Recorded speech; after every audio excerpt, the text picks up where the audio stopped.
80 anos e a África é o único continente que não está representado Mas no sabe o que é que Conselho de Portugal Segurança. pensa? Nós achamos que tem de haver uma reforma do Conselho de Segurança com presença permanente africana, com presença dos sítios, com países como o Brasil e a Índia presentes. Isto é, uma transformação profunda do Conselho de Segurança para corresponder ao mundo de hoje. O Conselho de Segurança corresponde ao mundo de 45. Exatamente. Já lá vai muito tempo. Então apoia a entrada. Claro, mas apoiamos há anos. Obrigada, Sempre. presidente. Beijinho. O discurso do presidente Lula junto ao presidente Trump, o senhor acha que os dois deveriam encontrar aqui e conversar? Aqui todo mundo se encontra com todo mundo. Ainda ontem encontrei o presidente Lula porque eu falei assim a ele e, portanto, cruzamos-nos.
John, be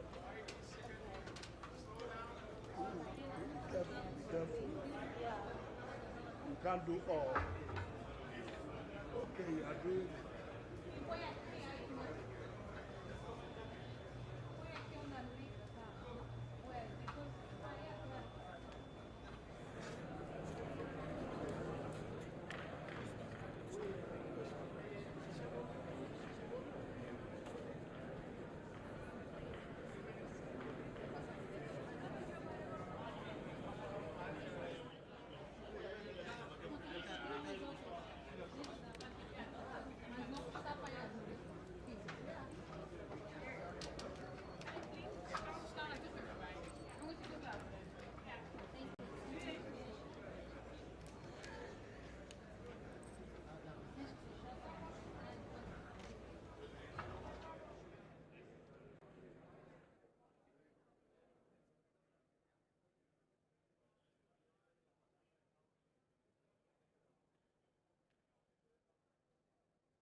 Be careful with your hands.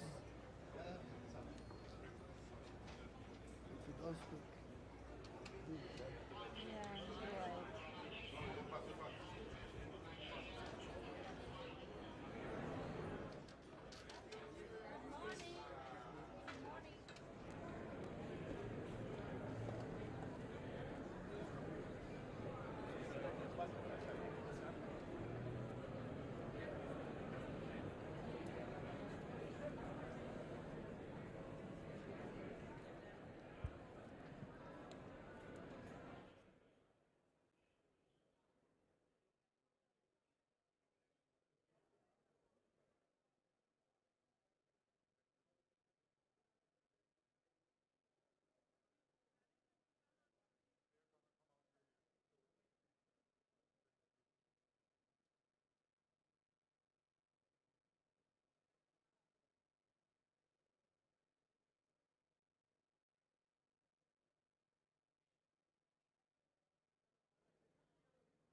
Ethiopia. Yes, sir. Ethiopia. No, it's the... Oh, Mr. President, good morning. How are you? Could you speak at the end? I know, but maybe later. Thank you, sir. That was good.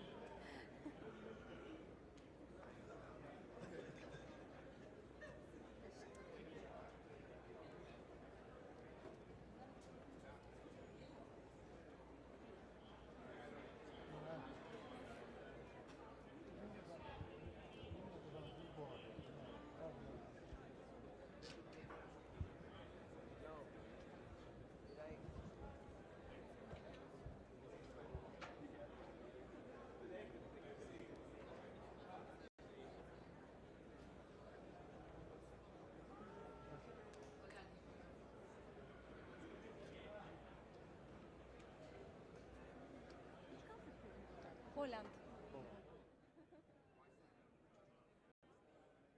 Yeah, the new one. Karun Navratil.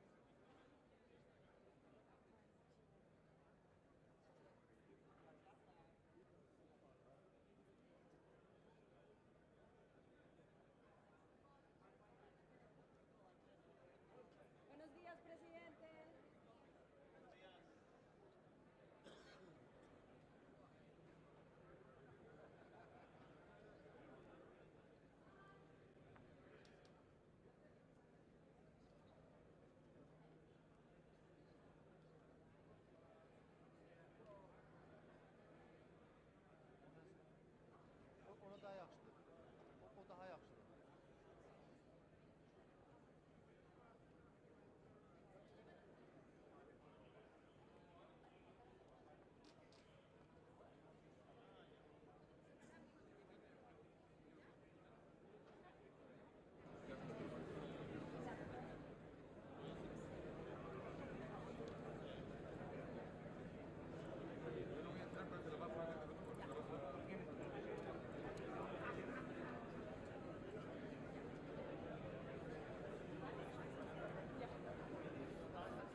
They keep having me push back against the rail.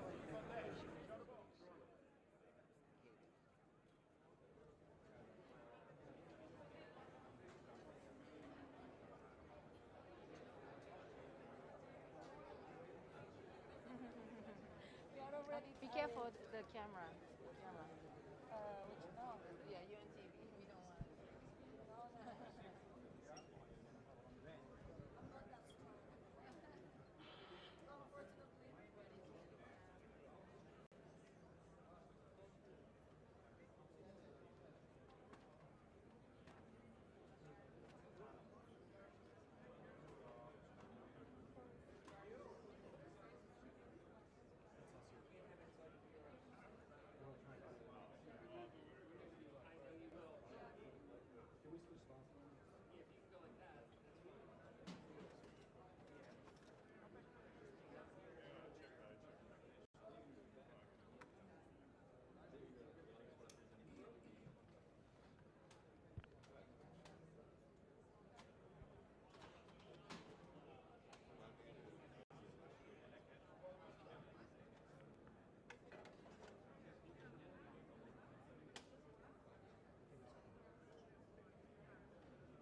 passing back and forth. This is Pamela. We are always communicating. Yes. I'm always sending for the credentials, you know? Yep. Yeah. Okay. You just... Pamela. Yeah.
delegations. We're here. I'm here. The president will be here. The Secretary Rubio will be here. They're transparent. They've been very clear. The president obviously loves New York. We recognize the importance of the UN, the importance of the world working together, but it must be functional, efficient. It must reach the people who really needs it. It must be rapid. As the Secretary of State has said, Marco Rubio, we must operate at the speed of relevancy. So it's because we care is why you're going to hear messages about reform and restoration, things that will take us into the future. Do you think the president will address the peace in DRC? I'm not going to get ahead of the president. He will address everything of importance to us. It's clear. He's made a difference in the world. He'll continue to. It's going to be a very exciting day. The door is open to the future.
Okay.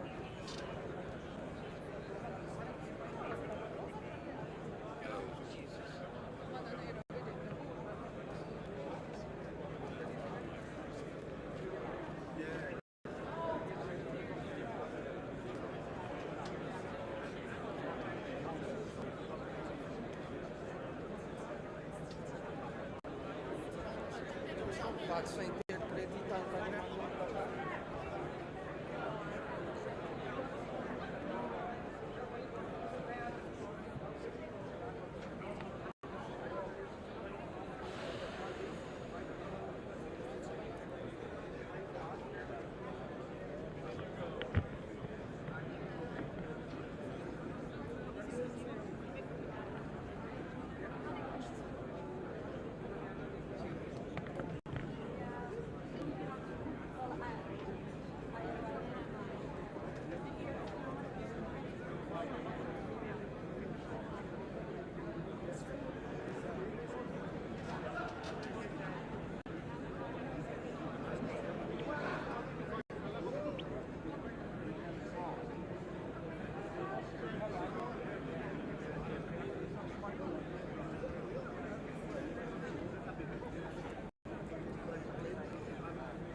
Lay it on the ground. On the ground. Thank you.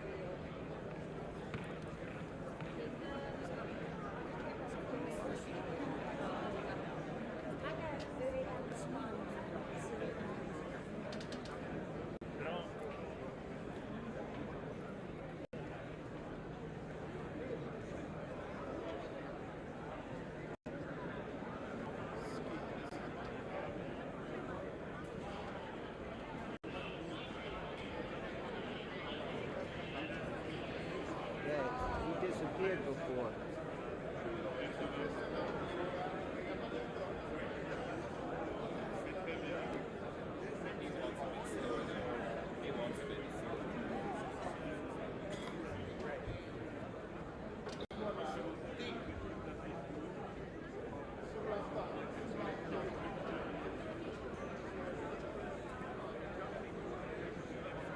Big motorcade's coming.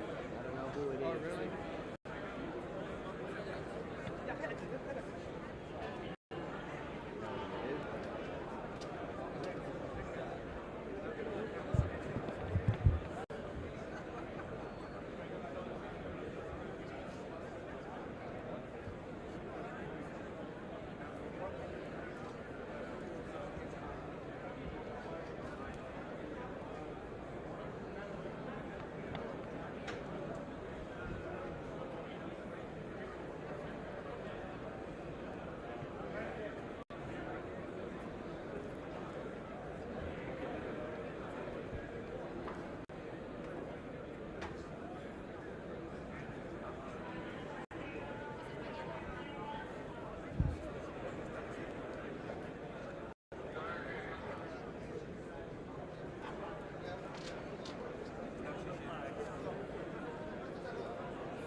text talk about the 80 years of existence of the UN.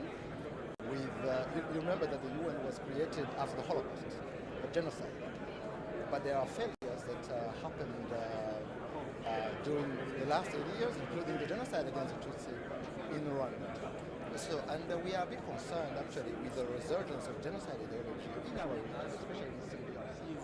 So we will talk about the positive things, climate change, the digital transformation, the multilateralism that is important for all of us, but to also talk about how the UN will not commit the same mistakes that it has committed in the past by raising the alarm on the situation in our region. What about the Africa being part of the Security Council? That is important because now, you know, when the UN Charter was adopted, only 4 African countries were independent and signed on the Charter.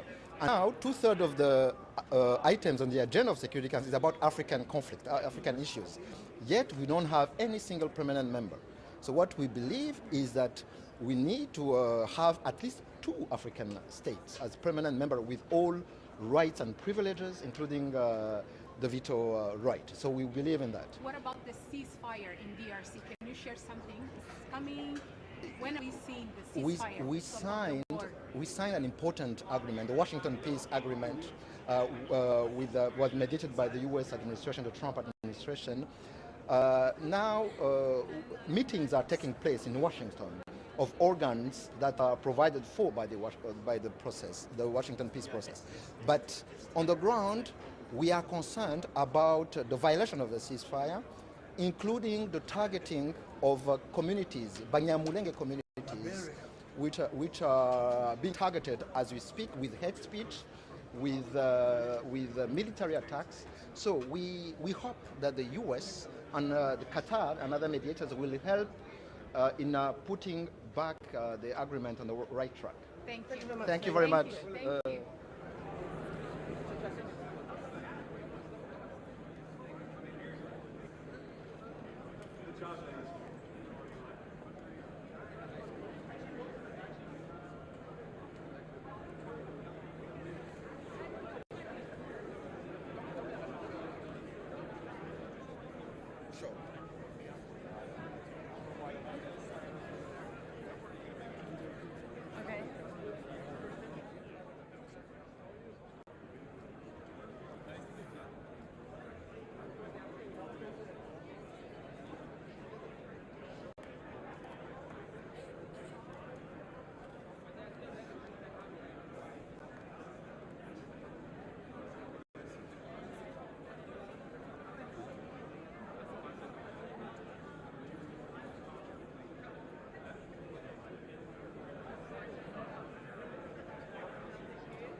China's always going to be there.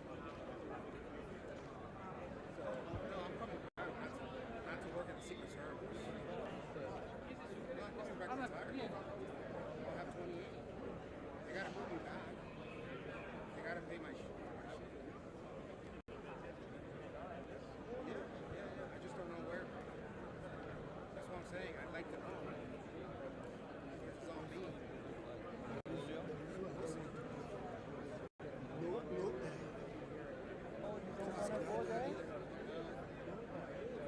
Yeah, they have to move you back by law. They do a cost comparison. You get to choose your home record. You go overseas, you have to choose your home record. You can anywhere you serve. Yeah, that's expensive. So now when I move to Tampa or whatever, they'll do a cost comparison. It'll be cheaper. It'll be cheaper to go to Tampa. So they'll ship my stuff over there. I'm not going to be entitled to something. It's like 10,000. I think you can do 10,000.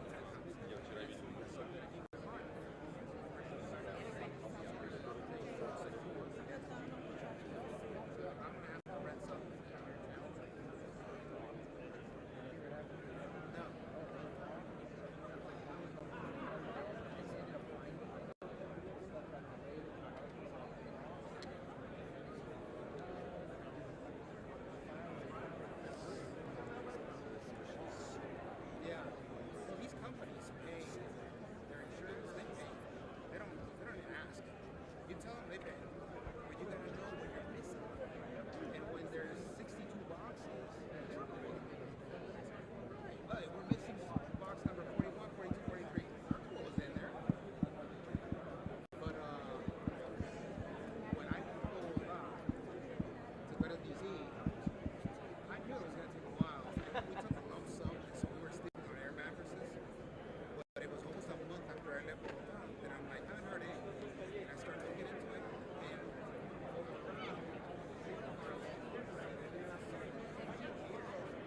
you're missing a senior. I'm like, oh my God, I have 2 kids and a wife waiting for our stuff. And you're holding our stuff because of it, and you never told anybody?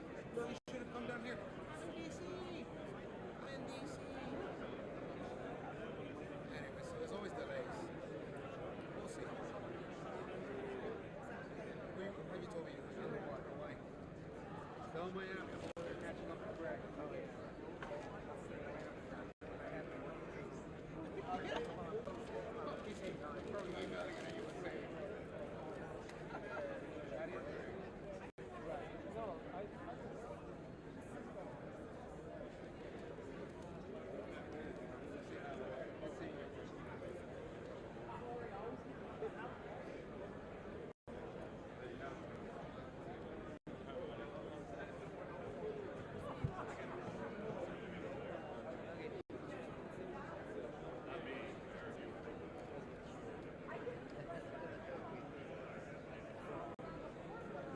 I'll email.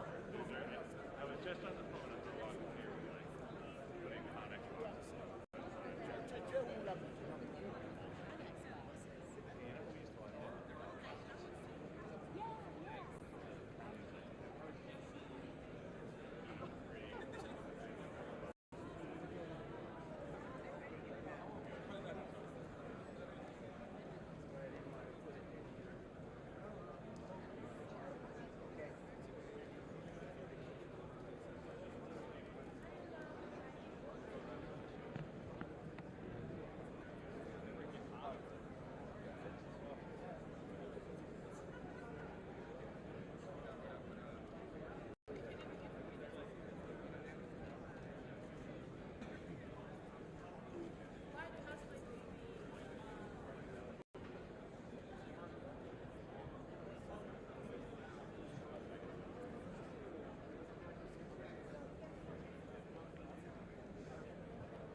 What she say? Take a break. She told you to take it easy. You want to put it on here?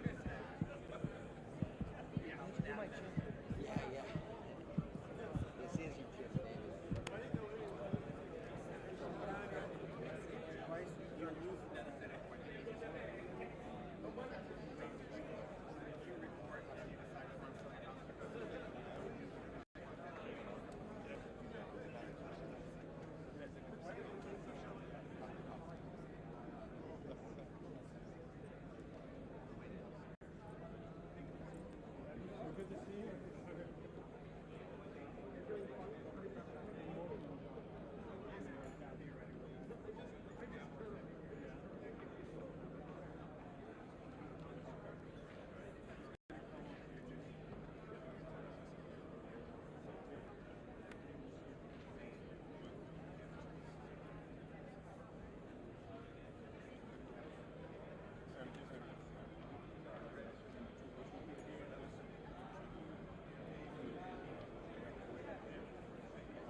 How are you?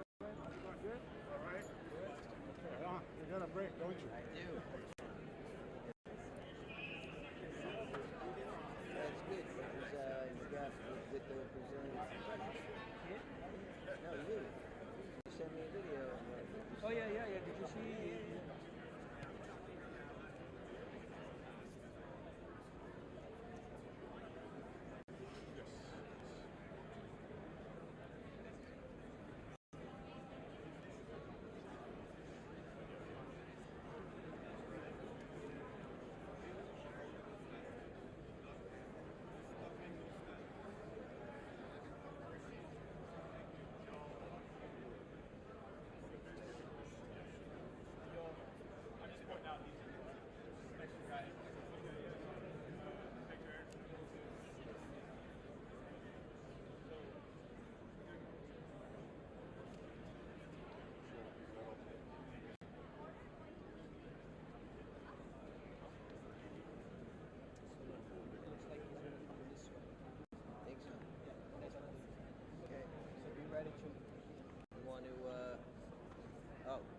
You want to, so you got it? No. Oh. No, but let me hold. Okay. As soon as you start getting like that thing, you got it. Just wait. Alright. So that to me, baby.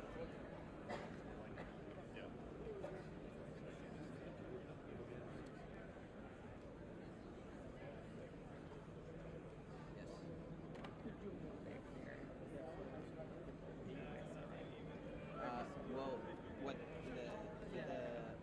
camera move? I mean, whatever you say, but then from here, then there'll be a. Oh yeah, that would be clear. Okay.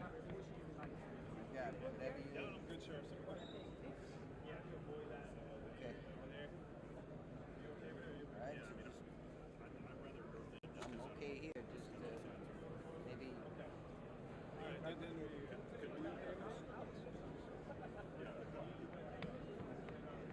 No, hold it. No, I got it. Am I good here? Are you gonna be moving at all, or I'll take photos. then get on this side of it? Thank you. Yeah, so as long as you're not. And just if you have to step over. Okay, wait a second because we're discussing. Yep. We think you probably use this entrance, so you'll have Here? to move that Yes. way. Thank you, More appreciate it. there, a little more even. And then we need to move your over here. Yep. Thank you. Appreciate it. Hold it.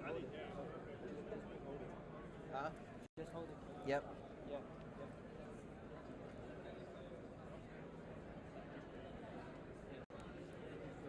Yeah, exactly.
gotta get better with everybody. It's too crazy otherwise.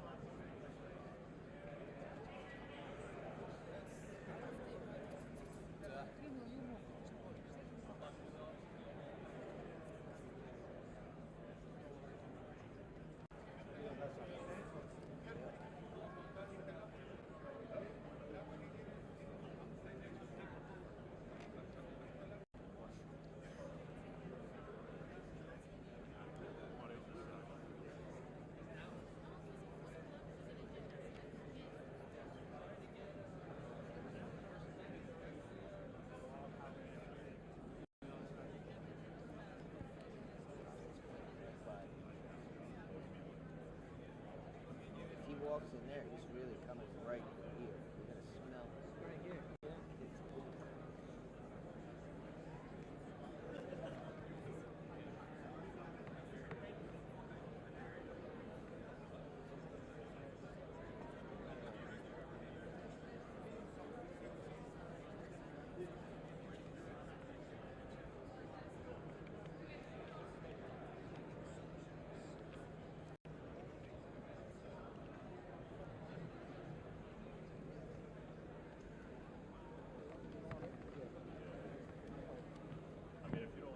Equipment or? No, I'm directing. So You're directing. Nobody blocking anything. Can go through the shop. You guys stay here for once it's shot, I'll get back to you.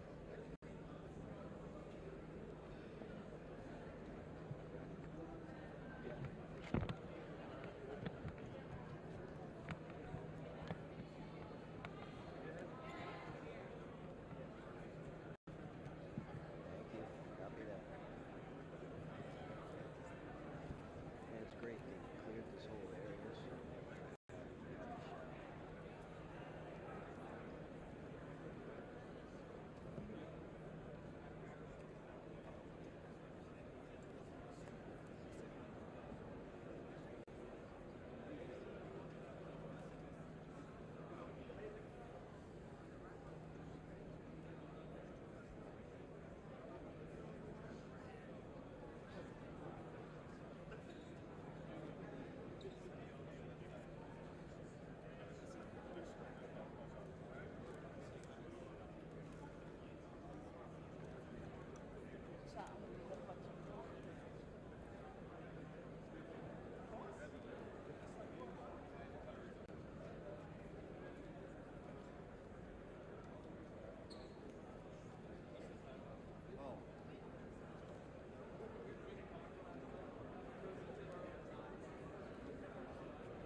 drives the motorcycle in the motorcade. Oh, really? And then does this also. She's here. I asked if, but she's assigned. I don't know where she is now. My friend's finding out. I said I'm at the top of the steps. Let's see.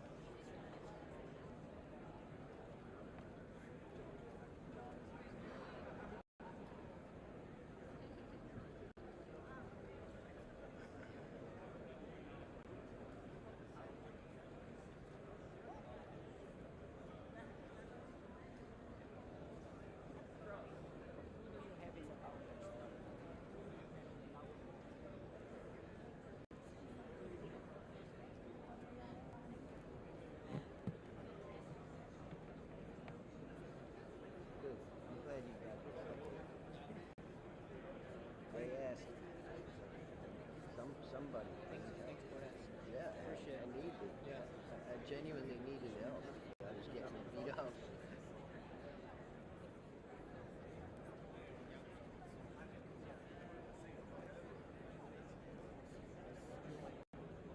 Open.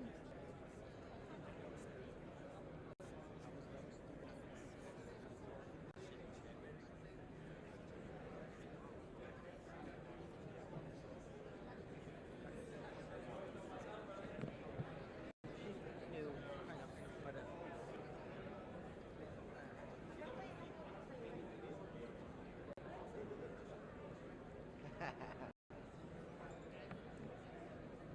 Should be cutting it in another year.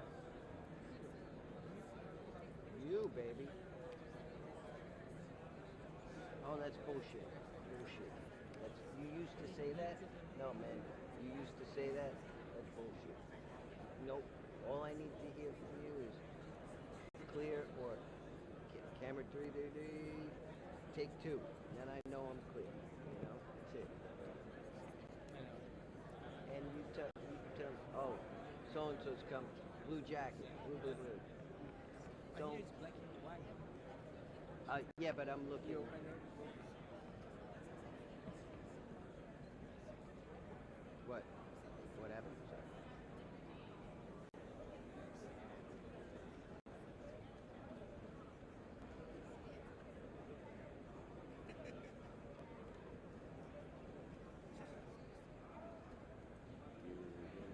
Now?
Okay, I can still see.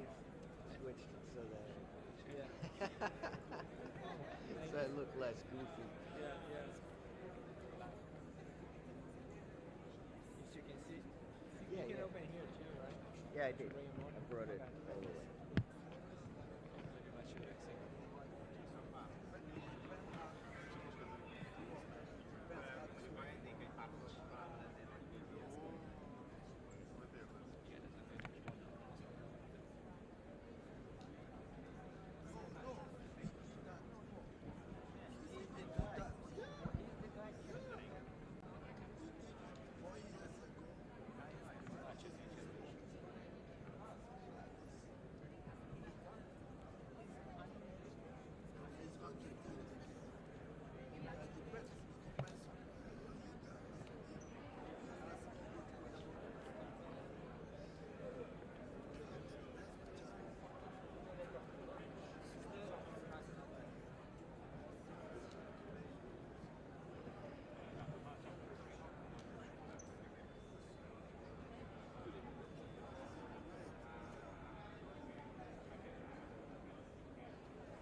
Welcome.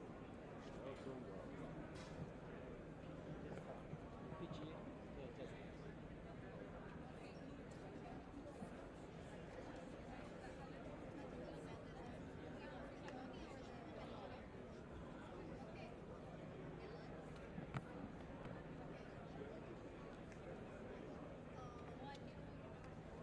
It's gonna be a while. Yeah?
Kaçtı o?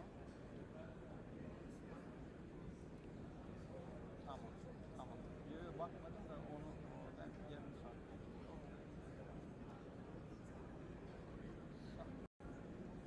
Yaz. Ben senin için hadi görüşürüz. Bye bye. Yes, I'm starting tomorrow. He's on the way. Right, I'm traveling. He's on the way. He's on the way. He's starting like because Trump.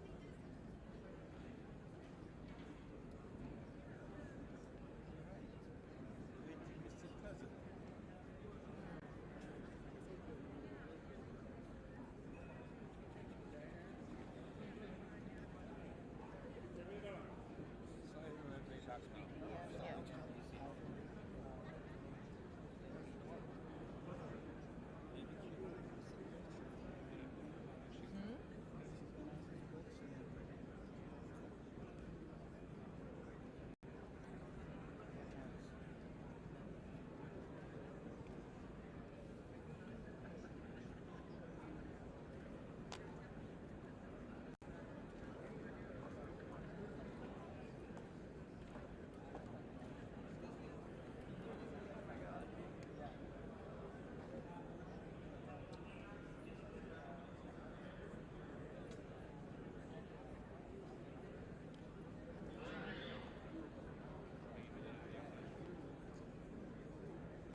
Yeah.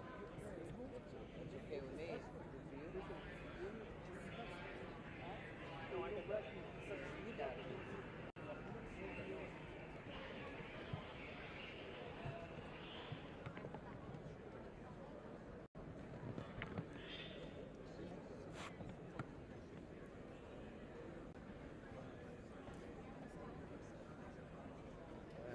Might be coming. Stay here. Okay, Yeah. you'll be like, Don't worry, I won't catch you. thank you. Because here he comes. I think that's his motorcade that just Yep, pulled in. that's it.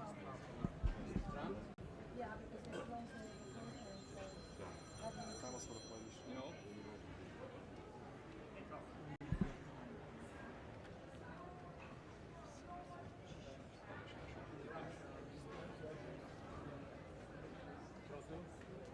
Ciao. Ciao. Io sto seguendo il gruppo di giornalisti dello New York, so che lavorare ora che faccio vedere il discorso che farà. Se avete bisogno io sono. Aspetta un attimo, ti richiamo perché stai entrando. Ti richiamo, aspetta.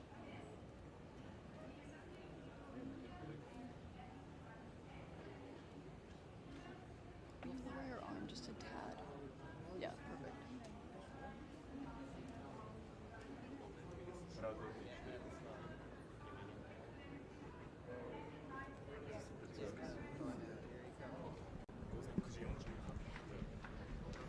morning, Mr. President. Good morning.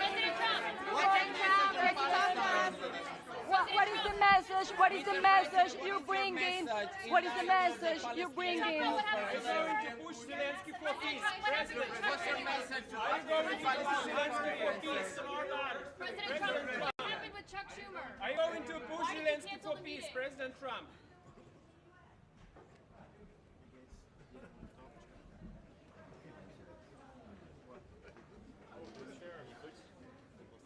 President Trump, why did you cancel the meeting with Chuck Schumer?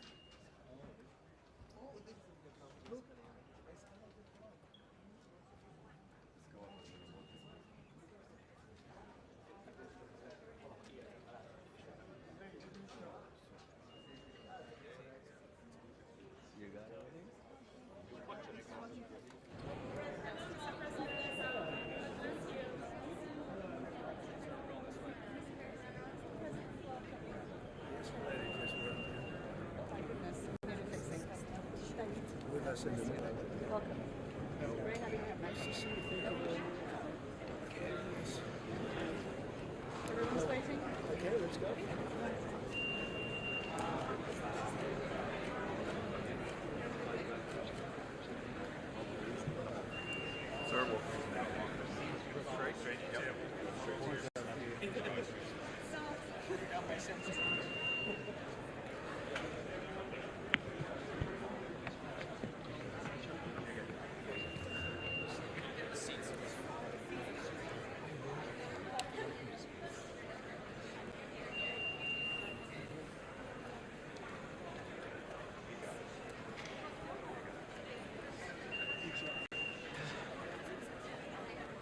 You got me in that little opening. Yeah, but You got to stop it. You got me, sorry. Yeah, good to see you. And with you there, I got a little space to get there. Thank you.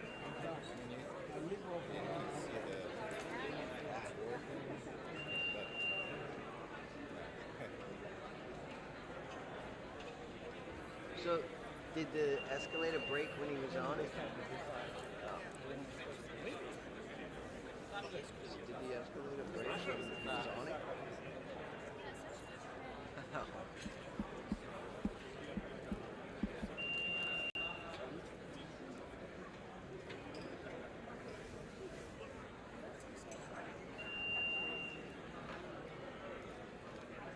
No. The stairs were going up, but look, no, it's going down, see?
I'm safe here. Making my chair. Wait. It's awesome. Best. Look at that shot.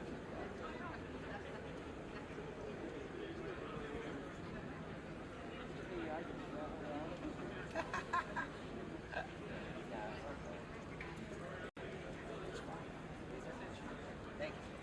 Alright, so what should I do now? I guess I'm gonna hang. Hanging out here a little bit. Yeah, I can. What's up? I'm gonna go down. And then, Oh, okay. All right. Thank you.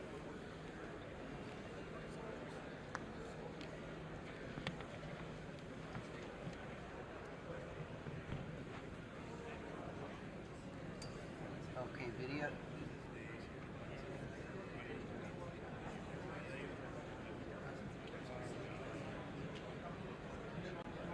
Alright, and video I am placing here.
question for you. Do you have the view of what the camera person is going through the escalator first? Or from? There was a cameraman who went up before him reverse. My understanding. Oh, you didn't see it? We have it all on there. Some people do it, you want to be escalated, the camera is there, touch the camera. A lot of people in the way, security guard, audience. Yeah, I just need to see when he's going up, if there's somebody on the top step, like if there's a camera person near there taking pictures or video. Okay. When can I ask? I know it's not going to be today. I'm going to probably go through security because they're going to want to know the whole thing, so I'll probably go it that way. So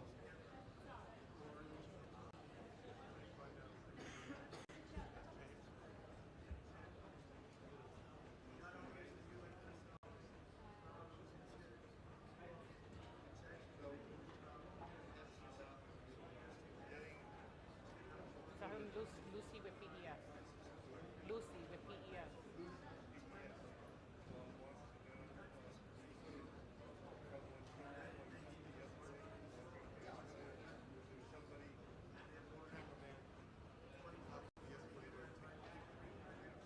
Yeah, or if somebody was riding the escalator at the same time as him, backwards, taking pictures. Yeah, because that's why I'm trying to find out why it stopped. That's what I'm trying to find out. So if a cameraman hit the step on top or the cone plate, it turns off on safety. But it hit it. I could see somebody hit it. I just don't know who or what.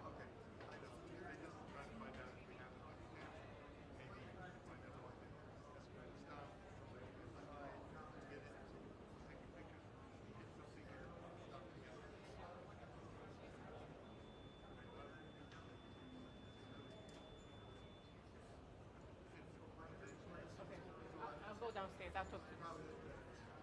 Shane. All right, thank you.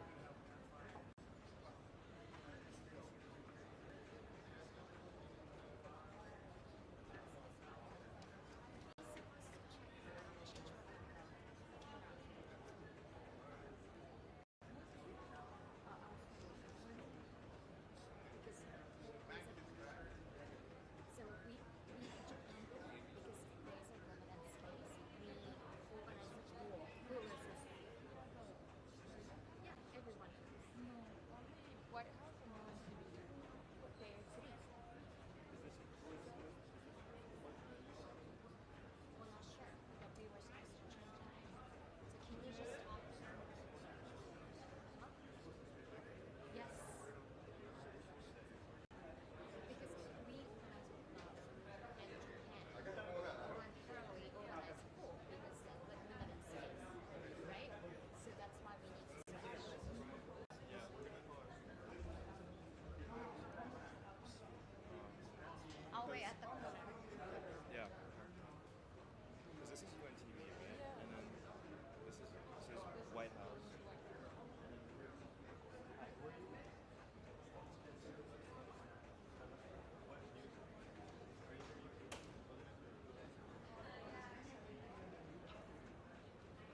being raped.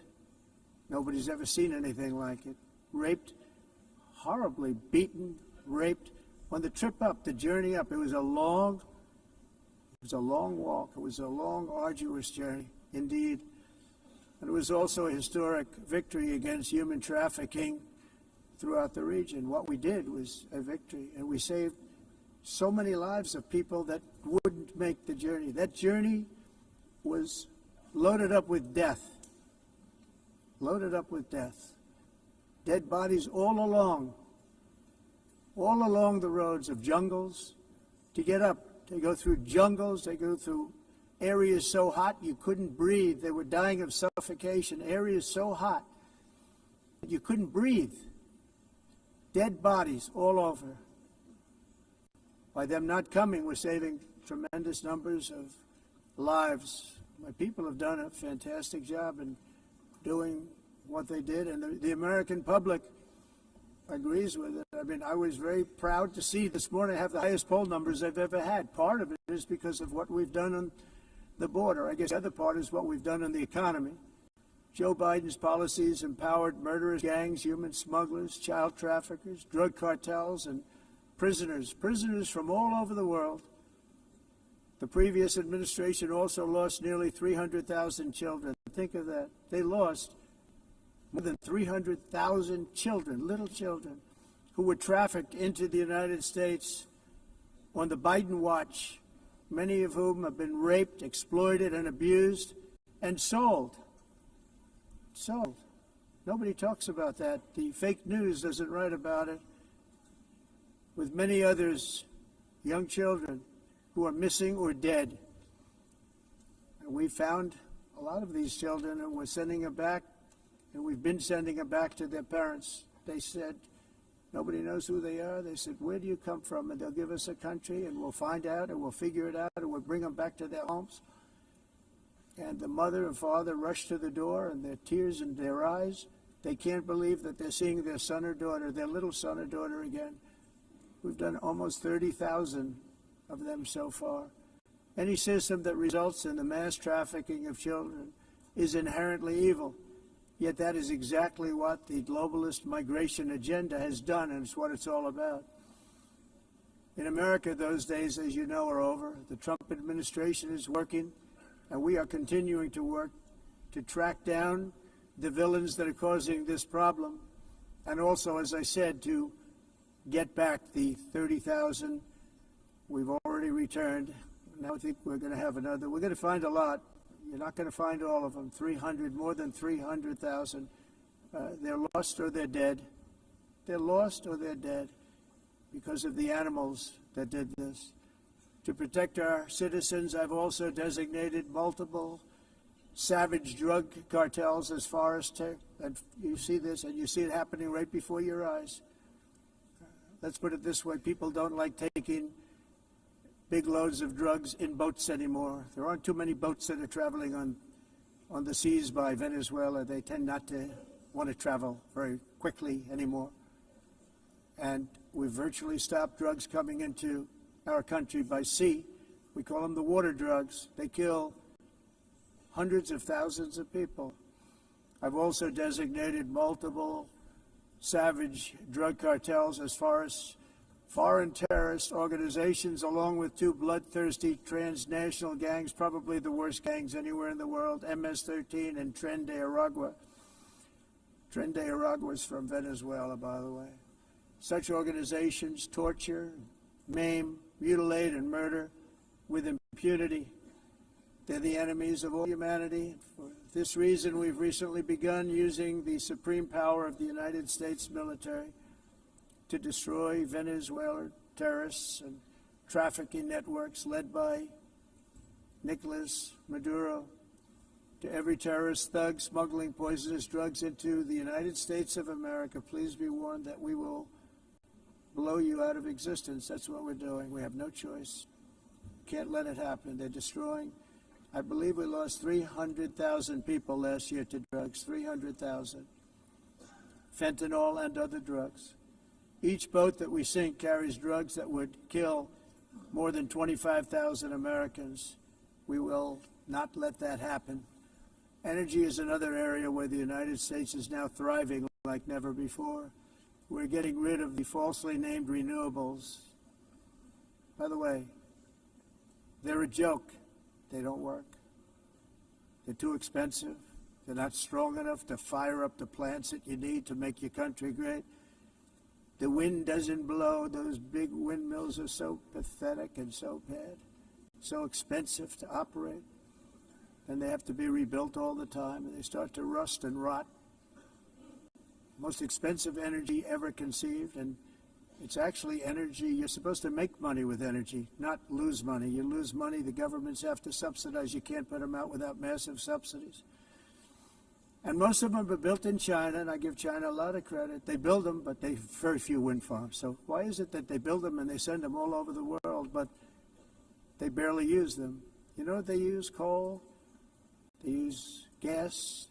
They use almost anything, but they don't like wind.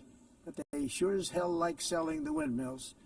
Europe, on the other hand, has a long way to go, with many countries being on the brink of destruction because of the green energy agenda. And I give a lot of credit to Germany. Germany was being led down a very sick path, both on immigration, by the way, and on energy. They were going green, and they were going bankrupt. And the new leadership came in, and they went back to where they were, with fossil fuel and with nuclear, which is good. It's now safe. You can do it properly. But they went back to where they were, and they opened up a lot of different plants, energy-producing plants, and they're doing well. I give Germany a lot of credit for that. They've said this is a disaster, what's happening. They were going all green. All green is all bankrupt. That's what it represents. And it's not politically correct. I'll be very badly criticized for saying it, but I'm here to tell the truth. I don't care. It doesn't matter to me. I'm in New York City. I'm feeling a lot safer. Crime, we're getting crime down. And by the way, speaking of crime, Washington, D.C. was the crime capital of America. Now it's after 12 days, it's a totally safe city. Everyone's going out to dinner. They're going out to restaurants. Your wife can walk down the middle of the street with or without you. Nothing's going to happen. My people have done a fantastic job. And yes, I called in the National Guard, and the National Guard took care of business, and they weren't politically correct, but they took care of business. We got 1,700 career criminals out, brought them back to where they came from, the countries where they came from, or put them in jails. Washington, D.C. is now a totally safe city again, and I welcome you to come. In fact, we'll have dinner together at a local restaurant, and we'll be able to walk. We don't have to go by an armor-plated vehicle. We'll walk right over there from the White House. They've given up their powerful edge, a lot of the countries that we're talking about in oil and gas, such as essentially closing the great North Sea oil. Oh, the North Sea, I know it so well. Aberdeen was the oil capital of Europe, and there's tremendous oil that hasn't been found in the North Sea. Tremendous oil. And I was with the Prime Minister I respect and like a lot, and I said, you're sitting with the greatest asset. They essentially closed it by making it so highly taxed that no developer, no oil company can go there. They have tremendous oil left, and more importantly, they have tremendous oil that hasn't even been found yet.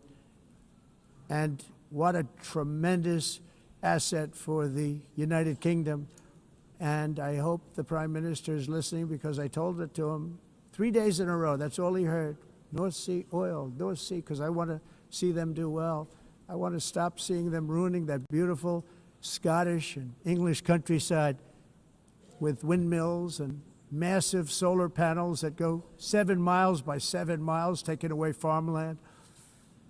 But we're not letting this happen in America. In 1982, the executive director of the United Nations Environmental Program predicted that by the year 2000, climate change would cause a global catastrophe. He said that it will be irreversible, as any nuclear holocaust would be.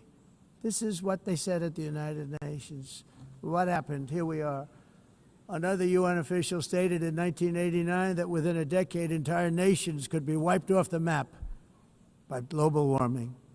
Not happening. You know, it used to be global cooling. If you look back years ago in the 1920s and the 1930s, they said, global cooling will kill the world. We have to do something. Then they said global warming will kill the world. But then it started getting cooler. So now they could just call it climate change, because that way they can't miss. It's climate change. Because if it goes higher or lower, whatever the hell happens, there's climate change. It's the greatest con job ever perpetrated on the world, in my opinion. Climate change, no matter what happens, you're involved in that. No more global warming, no more global cooling. All of these predictions made by the United Nations and many others, often for bad reasons, were wrong. They were made by stupid people that have cost their countries fortunes and given those same countries no chance for success. If you don't get away from this green scam, your country is going to fail. And I'm really good at predicting things, you know. They actually said during the campaign they had a hat, the best-selling hat. Trump was right about everything. And I don't say that in a braggadocious way, but it's true. I've been right about everything. And I'm telling you that if you don't get away from the green energy scam, your country is going to fail. And if you don't stop people that you've never seen before, that you have nothing in common with, your country is going to fail. I'm the President of the United States, but I worry about Europe. I love Europe. I love the people of Europe. And I hate to see it being devastated by energy and immigration. This double-tailed monster destroys everything in its wake, and they cannot let that happen any longer. You're doing it because you want to be nice. You want to be politically correct, and you're destroying your heritage. They must take control strongly and immediately of the unmitigated immigration disaster and the fake energy catastrophe before it's too late. The carbon footprint is a hoax made up by people with evil intentions, and they're heading down a path of total destruction. You know, the carbon footprint was a big, big thing a few years ago. I remember hearing about the carbon footprint, and then President Obama would get into Air Force One, a massive Boeing 747, and not a new one, an old one with old engines that spew everything into the atmosphere.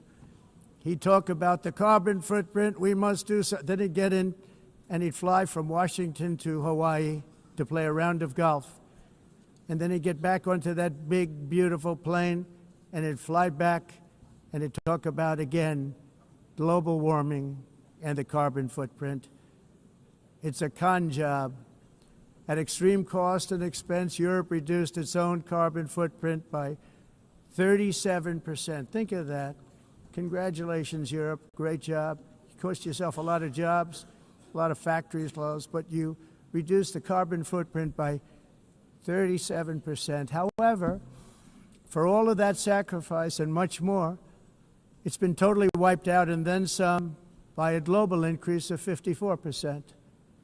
Much of it coming from China and other countries that are thriving around China, which now produces more CO2 than all the other developed nations in the world. So all of these countries are working so hard on the carbon footprint, which is nonsense, by the way. It's nonsense. You know, it's interesting. In the United States, we have still radicalized environmentalists, and they want the factories to stop. Everything should stop. No more cows. We don't want cows anymore. I guess they want to kill all the cows. They want to do things that are just unbelievable, and you have it too. But you know, we have a border, strong, and we have a shape, and that shape doesn't just go straight up. That shape is amorphous when it comes to the atmosphere. And if we had the most clean air, and I think we do, we have very clean air. We have the cleanest air we've had in many, many years. But the problem is that other countries, like China, which has air that's a little bit rough, it blows. And no matter what you're doing down here, the air up here tends to get very dirty because it comes in from other countries where their air isn't so clean. And the environmentalists refuse to acknowledge that. Same thing with garbage. In Asia, they dump much of their garbage right into the ocean. And over about a 1 week and 2 week journey, it flows right past Los Angeles. You've seen it. Massive amounts of garbage, almost too much to do anything about, flowing past Los Angeles, past San Francisco, and then somebody will get in trouble because he dropped a cigarette on the beach.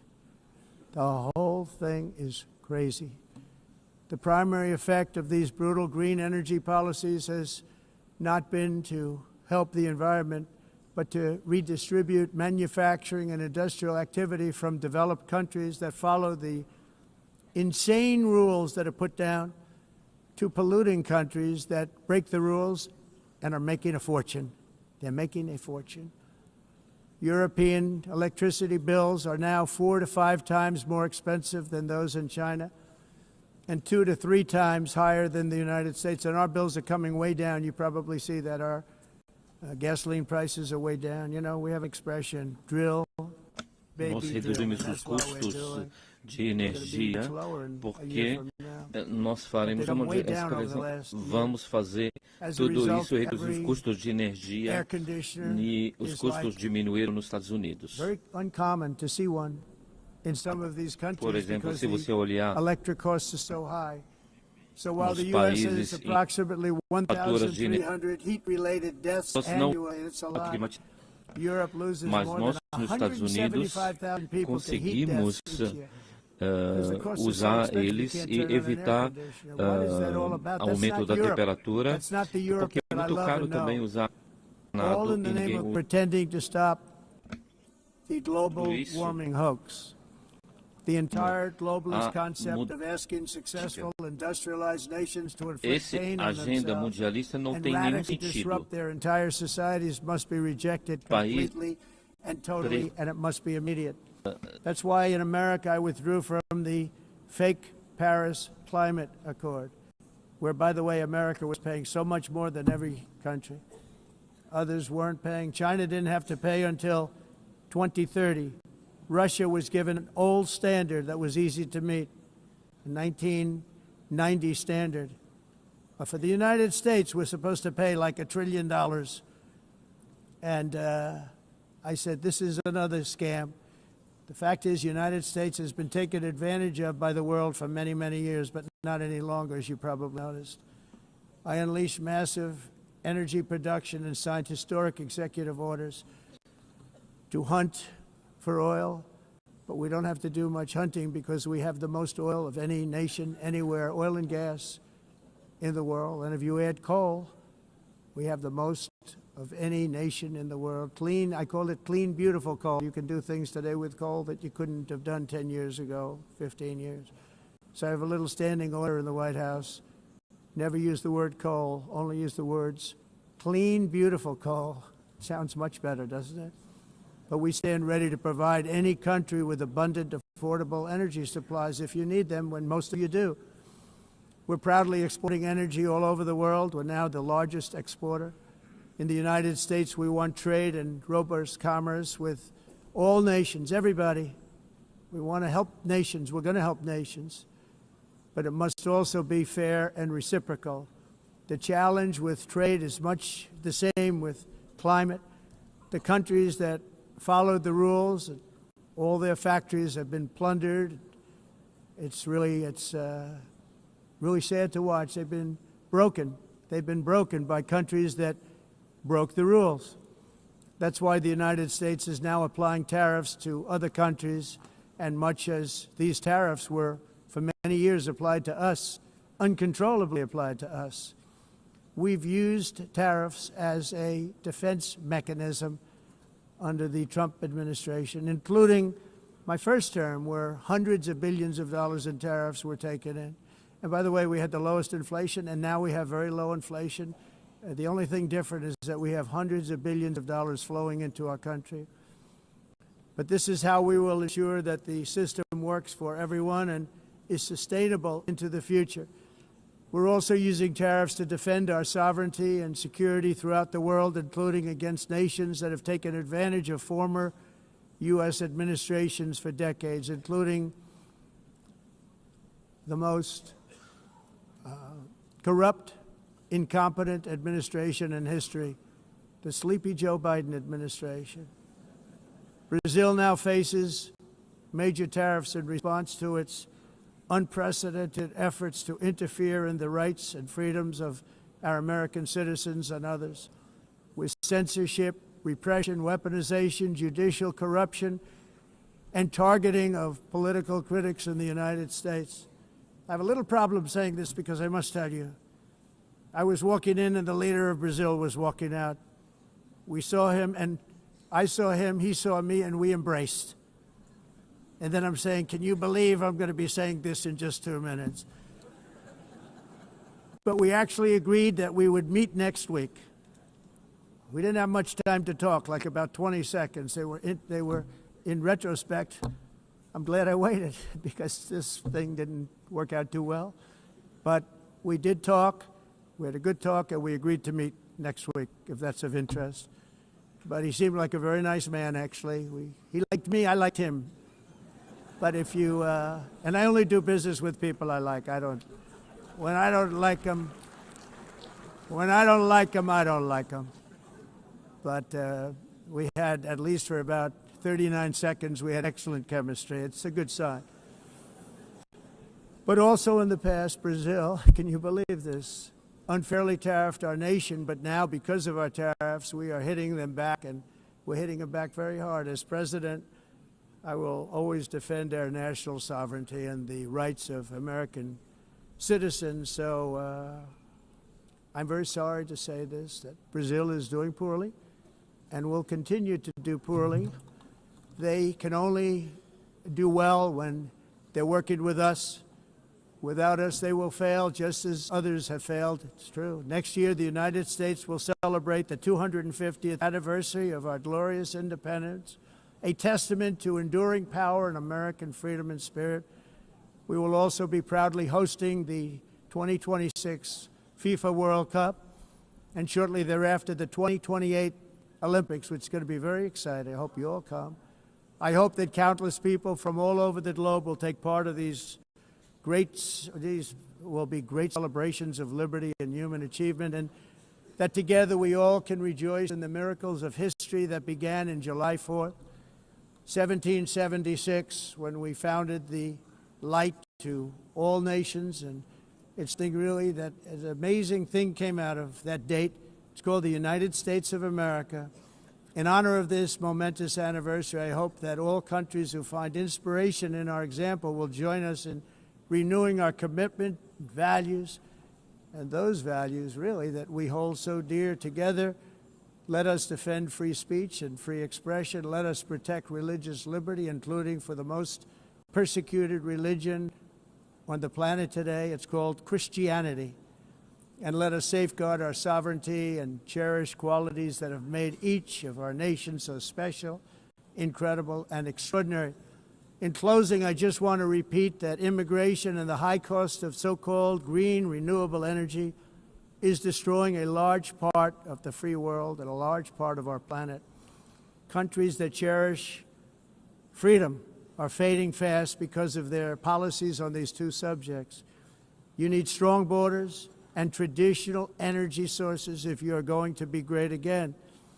Whether you have come from north or south, east or west, near or far, every leader in this beautiful hall today represents a rich culture, a noble history, and a proud heritage that makes each nation majestic and unique, unlike anything else in human history or any other place on the face of the earth.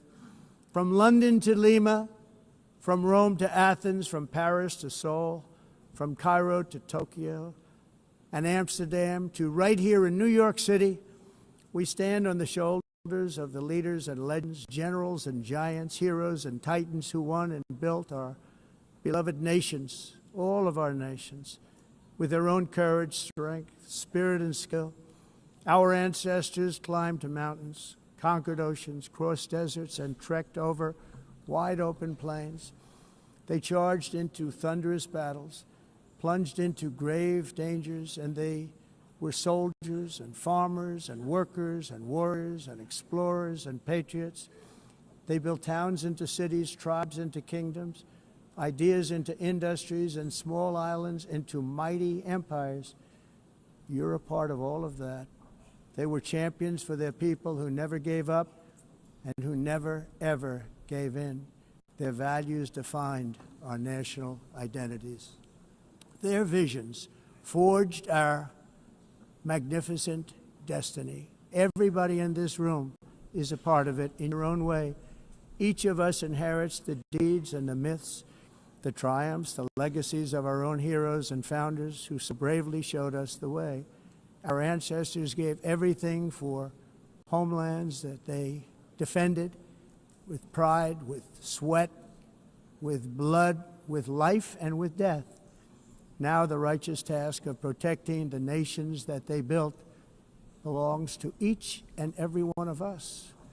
So together let us uphold our sacred duty to our people and to our citizens. Let us protect their borders, ensure their safety, preserve their cultures, treasure, and traditions, and fight for their precious dreams and their cherished freedoms.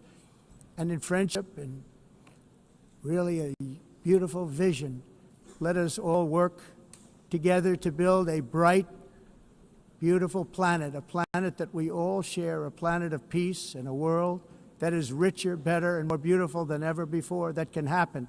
It will happen. It will happen, and I hope it can happen and start right now, right at this moment. We'll turn it around. We're going to make our countries better, safer, more beautiful. We're going to take care of our people. Thank you very much. It's been an honor. God bless the nations of the world. Thank you very much. Bye.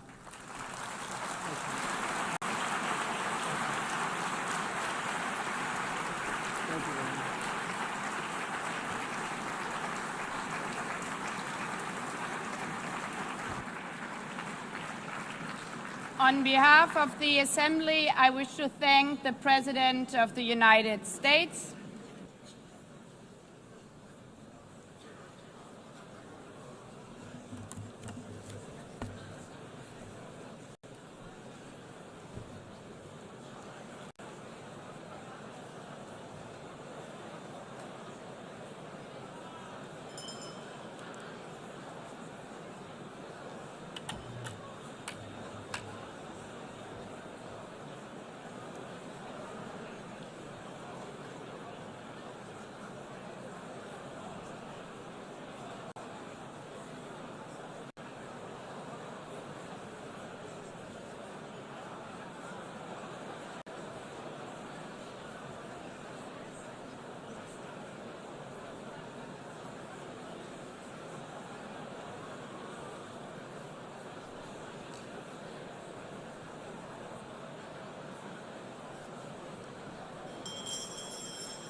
please be seated?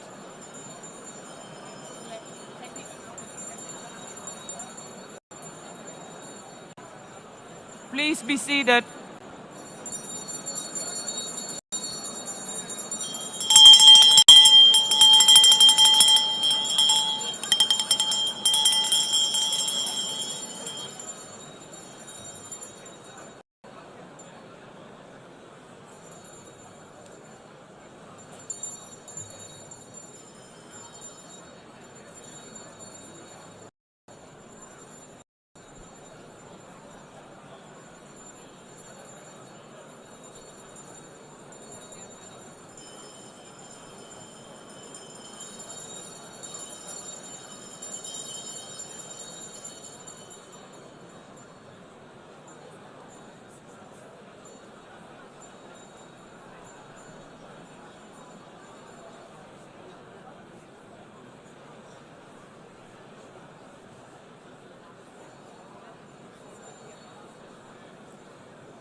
Excellencies, could you please take your seats in due respect to the next speakers?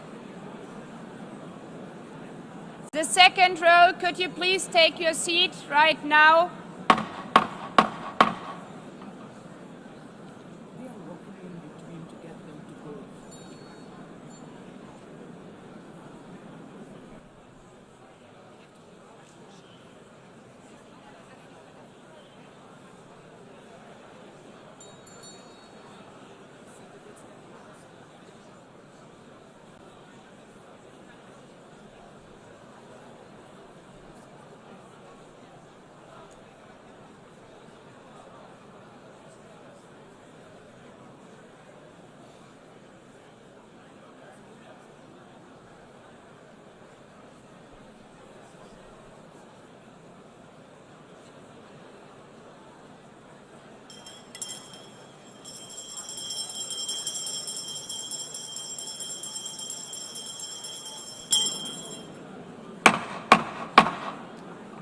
Please take a seat now.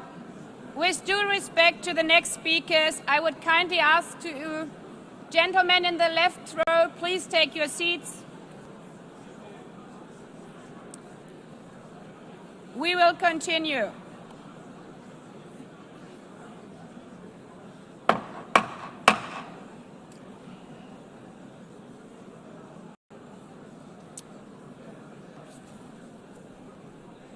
Excellencies, as we are receiving queries, I would like to assure you that don't worry, the UN teleprompters are working perfectly.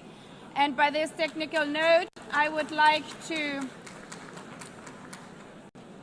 call on the next speaker. The Assembly will hear an address by His Excellency Prabowo Subianto, President of the Republic of Indonesia. I request protocol to escort His Excellency and invite him to address the Assembly.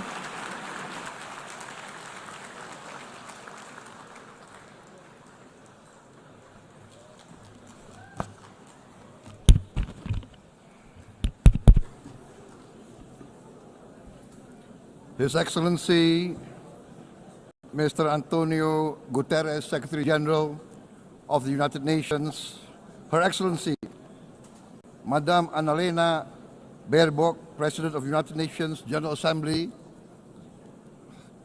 His Excellency Mr. Moses Abelian, Under Secretary General for General Assembly and Management, Excellencies, Heads of States, Heads of Governments, distinguished delegates, ladies and gentlemen.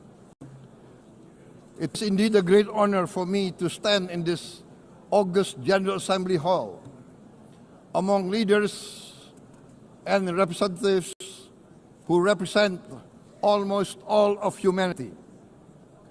We differ in race, religion, and nationality, yet we gather together today as one human family. We are here first and foremost as fellow human beings, each created equal, endowed with unalienable rights to life, liberty, and the pursuit of happiness. The words of the United Nations Declaration of Independence have inspired democratic movements across continents, including the French Revolution, the Russian Revolution, the Mexican Revolution, the Chinese Revolution, and Indonesia's own struggle and journey to freedom. It also gave birth to the Universal Declaration of Human Rights, adopted by the United Nations in 1948. All men are created equal was the creed that opened the way to unprecedented global prosperity and dignity. And yet, in our own era of scientific and technological triumphs, an era capable of ending hunger, poverty, and environmental ruin, we also continue to face today grave dangers, challenges, and uncertainties. Human folly, fueled by fear, racism, hatred, oppression, and apartheid, threatens our common future. My country knows this pain. For centuries, Indonesians lived under colonial domination, oppression, and slavery. We were treated less than dogs in our own homeland. We Indonesians know what it means to be denied justice and what it means to live in apartheid, to live in poverty, and to be denied equal opportunity. We also knew what solidarity can do. In our struggle for independence, in our fight to overcome hunger, disease, and poverty, the United Nations stood with Indonesia and gave us vital assistance. Decisions made here based on human solidarity by the Security Council and this Assembly gave Indonesia independence, international legitimacy, opened doors, and supported our early development through the efforts of the United Nations Children Fund, the United Nations Food and Agriculture Organization, the FAO, the World Health Organization, and many, many other United Nations institutions. And because of that, Indonesia today stands on the cusp of shared prosperity and greater equality and dignity. Madam President, Excellencies, our world today is driven by conflict, injustice, and deepening uncertainty. Every day we witness suffering, genocide, and blatant disregard for international law and human decency. In the face of these challenges, we must not give up. As the United Nations Secretary General said, we cannot give up. We cannot surrender our hopes or our ideals. We must draw closer, not drift apart. Together we must strive to achieve our hopes, our dreams. The United Nations was born from the ashes of the Second World War that claimed scores of millions of lives. It was created to secure peace, security, justice, and freedom for all. We remain committed to internationalism, to multilateralism, and to every effort that strengthens this great institution. Today, Indonesia is nearer than ever before to meeting the sustainable development goals of ending extreme poverty and hunger. Because years ago, this very chamber chose to listen and uphold social and economic justice, we will never forget.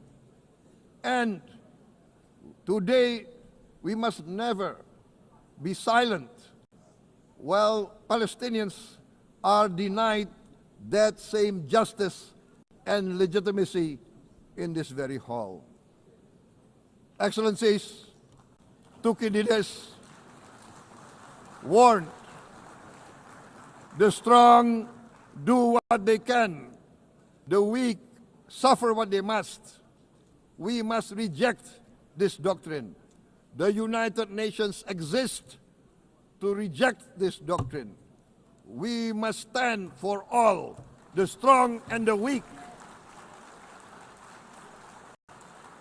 Might cannot be right. Right must be right. Indonesia today is one of the largest contributors to United Peacekeeping Forces. We believe in the United Nations. We will continue to serve where peace needs guardians, not with just words, but with boots on the ground. If and when the United Nations Security Council and this great assembly decide Indonesia is prepared to deploy 20,000 or even more of our sons and daughters to help secure peace in Gaza or elsewhere, in Ukraine, in Sudan, in Libya, everywhere when peace needs to be enforced, peace needs to be guarded, we are ready. We will take our share of the burden, not only with our sons and daughters, we are also willing to contribute financially to support the great mission to achieve peace by the United Nations. Madam President, Excellencies, I propose to this Assembly a message of hope and optimism, grounded in action and execution. Today, we heard the speech of Madam President, the President of the United Nations General Assembly. Yes, it is true what she said. Without the International Civil Aviation Organization, will we be here today? Will we sit in this great hall? Without the United Nations, we cannot be safe. No country can feel secure. We need the United Nations, and Indonesia will continue to support the United Nations. Even though we still struggle, but we know the world needs a strong United Nations. The world's population is growing. Our planet is under strain. Food, energy, and water insecurity haunt many nations. We choose to answer these challenges directly at home and to help abroad wherever we can. This year, Indonesia recorded the highest rice production and grain reserves in our history. We are now self-sufficient in rice, and we are starting now to export rice to other nations in need, including providing rice for Palestine.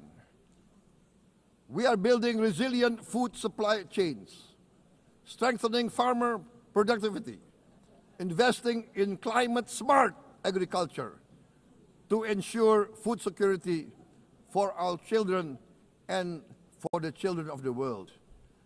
We are confident in a few years' time, Indonesia will be the granary of the world. As the world's largest island state, we testify before you that we are already experiencing the direct consequences of climate change, particularly the threat of rising sea levels. The sea level on the north coast of our capital city is increasing by 5 centimeters every year.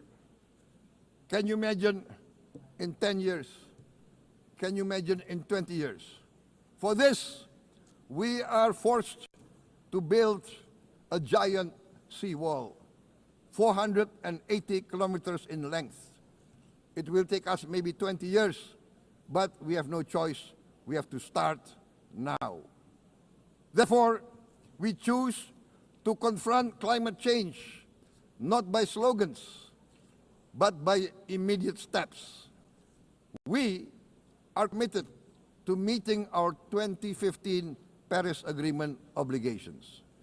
We aim to achieve net zero emission by 2060, and we are very confident we can achieve net zero emission much earlier. We aim to reforest more than 12 million hectares of degraded forest, to reduce forest degradation, to empower local communities with quality green jobs for the future. Indonesia is shifting decisively from fossil fuel-based development towards renewable-based development. From next year, most of our additional power generation capacity will come from renewables. Our goal is clear: to lift all of our citizens out of poverty and make Indonesia a hub for solutions to food, energy, and water security. Madam President, Excellencies, we live in a time when hatred and violence can seem to be the loudest voices. But beneath this loud noise lies a quieter truth, that every person longs to be safe, to be respected, to be loved, and to leave a better world to their children. Our children are watching. They are learning leadership not from textbook, but from our choices. Today, still, a catastrophic situation in Gaza is unfolding before our eyes. At this very moment, the innocent are crying for help, are crying to be saved. Who will save them? Who will save the innocent? Who will save the old and women? Millions are facing danger at this very moment. As we sit here, they are facing trauma. They are facing irreparable damage to their bodies. They are dying of starvation. Can we remain silent? Will there be no answer to their screams? Will we teach them that the human family can rise to the challenge? Madam President, we must act now. Many speakers have said that. We must stand for a multilateral order where peace, prosperity, and progress are not the privilege of a few, but the right of all.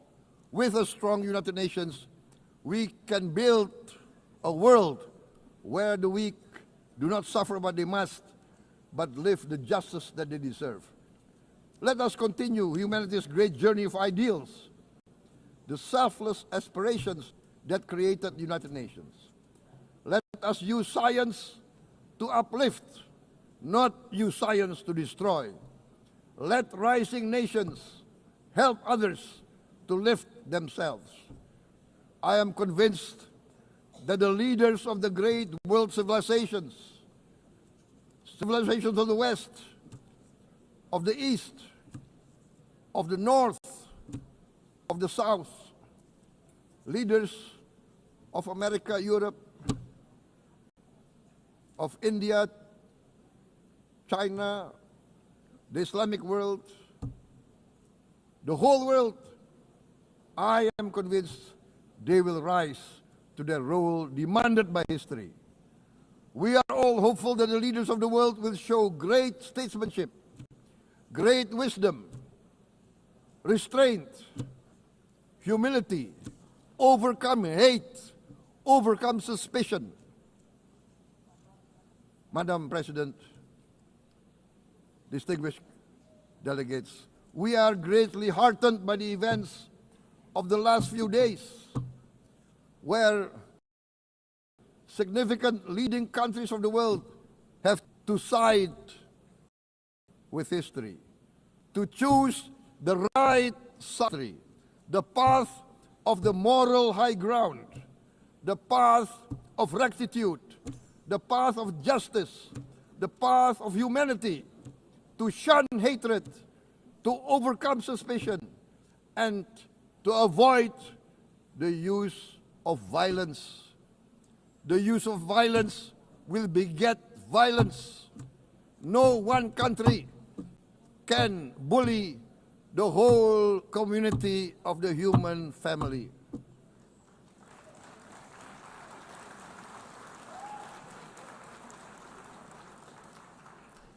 We may be weak individually, but the sense of oppression, the sense of injustice has proven in the history of mankind that this sense of injustice, this sense of oppression will unite into a strong force that will overcome this oppression, that will overcome this injustice.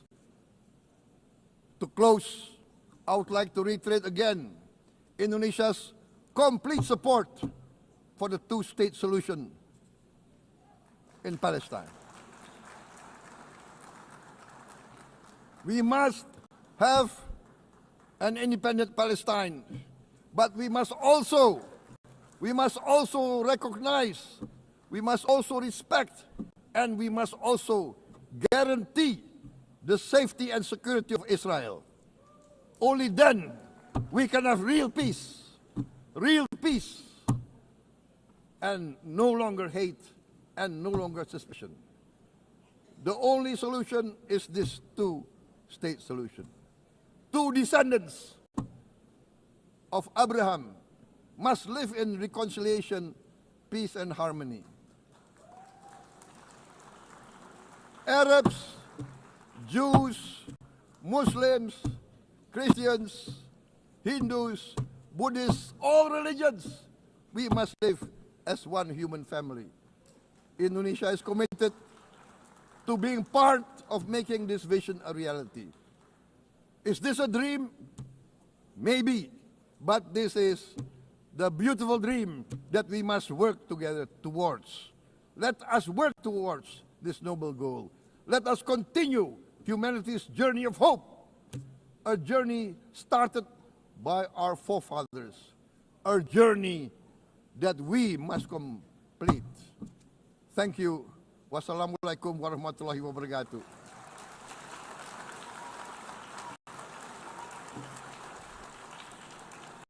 Shalom. Om Santi, Santi, Santi Om. Namo Buddhaya. Thank you very much. May God bless us all. May peace be upon us.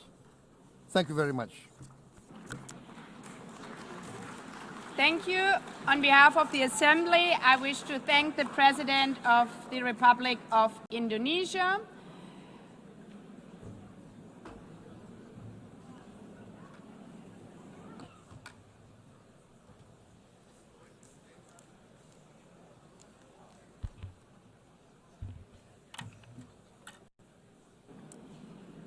The Assembly will hear an address by His Excellency Recep Tayyip Erdogan, President of the Republic of Turkey.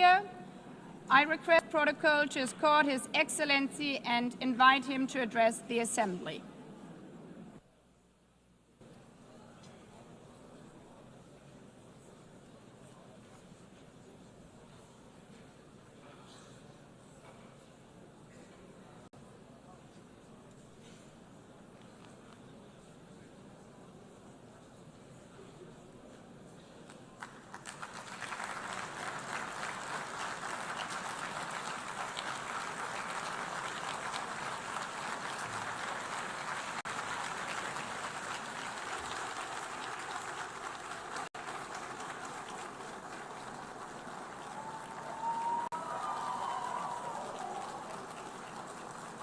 Sayın Başkan, Excellency değerli President of UNGA, devlet ve hükümet başkanları, Excellencies, Heads of State and Government, Sayın Genel Sekreter, Distinguished Secretary kıymetli General, delegeler, Distinguished sizleri Delegation Members, şahsım ve milletim on behalf adına of myself and en my kalbi nation, duygularımla I greet you all with selamlıyorum. most heartfelt feelings. Birleşmiş Milletler I wish 80. for the Genel 80th Kurulu'nun United tüm Nations insanlık General için Assembly to hayırlara bring vesile blessings to olmasını all humanity. temenni ediyorum.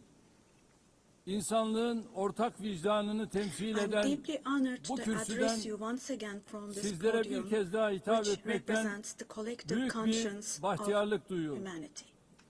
Genel Kurul Başkanlığını tamamlayan I congratulate Sayın Mr. Young'ı tebrik who ediyor. has completed Bu his görevi term as devralan President of the General Sayın Assembly. Berbok'a And I wish başarılar success to diliyorum. Ms. Baerbock, who has Konuşmamın hemen taken başında over this position. Filistin'in giderek artan sayıda ülke At the outset tarafından of my tanındığı speech, bir I would like to dönemde first express my Filistin regret Devlet at the Başkanı absence today Sayın of the Mahmut President Abbas'ın of the State bugün of Palestine, bizzat Mahmut aramızda Abbas, olamayışından at a time when duyduğum Palestine üzüntüyü is being ifade etmek istiyorum. recognized by an increasing number of Biz countries. bugün bu kürsüde Today, kendi we stand here vatandaşlarımızla on this birlikte podium. I sesi stand here on kısılmak this istenen podium Filistin alongside halkına my tercüman olmak 86 için million de citizens, bulunuyoruz. also for our Filistin Palestinian devletini brothers and tanıyacağını sisters açıklayan whose voices are tüm being silenced. ülkelere teşekkür ediyor. Henüz bu kararı I'd almayan like to devletleri thank all the ise countries bir an who önce announced that they harekete recognize the geçmeye state of çağırıyorum. Palestine, and I call Sayın on all Başkan, the other countries değerli who üyeler, have not done so yet Birleşmiş to do Milletler so to şartı recognize bundan the state of 80 yıl Palestine as önce soon as San possible. Francisco'da imzalandı Esteemed President, ve distinguished members, 24 Ekim the United Nations Charter was 1945'te signed in San yürürlüğe Francisco girdi. 8 years ago and it Birleşmiş entered into Milletler force on Kuruluş October the Şartı'nın 24th, ilk 1945. maddesinin ilk I kelimelerini would like to recall burada here again the first tekrar words of the hatırlatmak first isterim. article of the UN Charter. Birleşmiş Milletler'in amacı The uluslararası purpose of barış the United ve Nations güvenliği is to maintain korumaktır. international peace and Evet, security. bizler Unquote. bu salonda Birleşmiş As Milletler'in we celebrate the 80th anniversary 80. of the yaşını UN in kutlarken this hall, grave dünyanın events are birçok bölgesinde unfolding in many parts kuruluş of the world şartının that cast ilk a shadow maddesinin over the ilk very first kelimelerine words gölge of düşürecek the UN Charter's vahim opening hadiseler yaşanıyor. article. Özellikle Gazze'de gözlerimizin önünde Particularly in Gaza, 700 günü right aşkın bir before our very süredir eyes, soykırım genocide has been going devam on ediyor. for over Biz 700 days toplantı now. halindeyken dahi Even as we gather Gazze'de here, as we şu speak anda now, siviller Israel is currently katlediliyor. massacring civilians in Gazze'de Gaza. ölen sivillerin sayısı The number of civilian 65 casualties bini in geçti. Gaza has surpassed Enkaz altında 65,000. kaç cenazenin olduğu Unfortunately, henüz the number of bilinmiyor. people who are still trapped under the Ölenlerin rubble 20 is binden not yet fazlası known. çocuk. And more than 20,000 İsrail of those who tarafından died Gazze'de were children. son 23 aydır For the last her 23 saat, months, evet, a her child saat has been bir murdered çocuk by Israel in acımasızca Gaza every hour. hayattan Yes, kopartılıyor. every hour. Bunlar sayı değil dostlar. These are not just figures, Hepsi birer dear can, friends. All birer of these, each one masum of insan. these is a Şu anda person, a sadece human being, silahlarla innocent değil, people. People are now being açlık killed not silahıyla with da weapons, insanlar but with the öldürülüyor. weapon of starvation. 21. yüzyılda medeni In the dünyanın 21st bakışları century, altında under the gaze of the 146 civilized çocuk, world, 428 428 people kişi died of starvation. açlıktan Out of hayatını those kaybetti 428, ve sayı her geçen gün 156 artıyor. were children. Şimdi And size this number is increasing Gazze'deki every day. günlük hayatı anlatan Now, bir fotoğraf I will show you a göstereceğim. photo, which is a picture from daily life in Birinci Gaza. fotoğraf The first photo, gördüğünüz gibi as you see, ellerinde these are leğenli people. kadınlar. These are women Lütfen with hepimiz these cups that they are elimizi holding in their vicdanımıza koyup hands, cups cevap and verelim. buckets. Just 2025 feel your yılında conscience and answer böyle the bir following gaddallığın question. makul bir sebebi Can we possibly have olabilir a mi? reasonable reason Fakat for this insanlık brutality adına in bu utanç 2025? manzarası Gazze'de This 23 aydır shameful her gün picture in Gaza tekrar has been ediyor. unfolding and is being repeated 365 every day kilometre for kare içinde 23 yaşayan months now. 2,5 milyon And Gazze'li there are her 2.5 gün million yerinden Gazans ediliyor. who live Her in gün bir başka 365 bölgeye square göçe kilometers. And every day, zorlanıyor. what happens Gazze'nin is sağlık they are altyapısı being tamamen dragged from one çökmüş place durumda. to another. The Doktorlar healthcare öldürüldü. infrastructure Ya of da Gaza gözaltına is alındı. completely collapsed. Doctors Ambulanslar have been killed vuruldu. or they have Hastaneler disappeared bombalandı. while under custody. Yıkıldı. Ambulances have been hit. Tedavi Hospitals mümkün değil. targeted and destroyed. Operasyon Treatment mümkün is değil. not possible. Surgery İlaç is bulmak not possible. It's mümkün not değil. possible to find Dostlar, medications. bakın Now, Tayyip dear Erdoğan olarak now, as içim Tayyip yanarak, Erdoğan, with içim a kan heavy ağlayarak heart, söylüyorum. with my heart Henüz bleeding here, 2-3 I'm telling you, yaşındaki elleri, innocent kolları, little ones, bacakları just 2 olmayan or 3 years masum old, yavrucuklar without hands, bugün arms maalesef or legs, Gazze'nin have olağan become, fotoğrafı haline unfortunately, gelmiştir. a common sight to see in Gaza.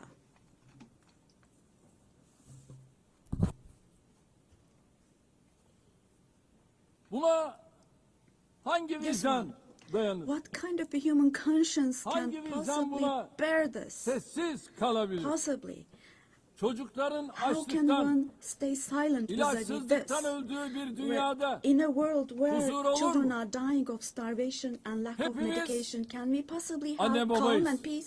We all are Üzerine parents. titrediğimiz We have evlatlarımız, children torunlarımız or var. grandchildren Burada, who we dearly cherish. Amerika'da, Here, Avrupa'da, say in dünyanın her America or yerinde in Europe, anywhere bir in the çocuğun world, eline when a küçük small bir rose diken batsa, thorn hurts a anne child's babaların hand, yüreği yanıyor. the hearts of Ama parents Gazze'de break. But in çocukların Gaza, elleri, children's kolları, hands, arms, bacakları and legs are anestezi being amputated yapılmadan without ampute ediliyor. anesthesia.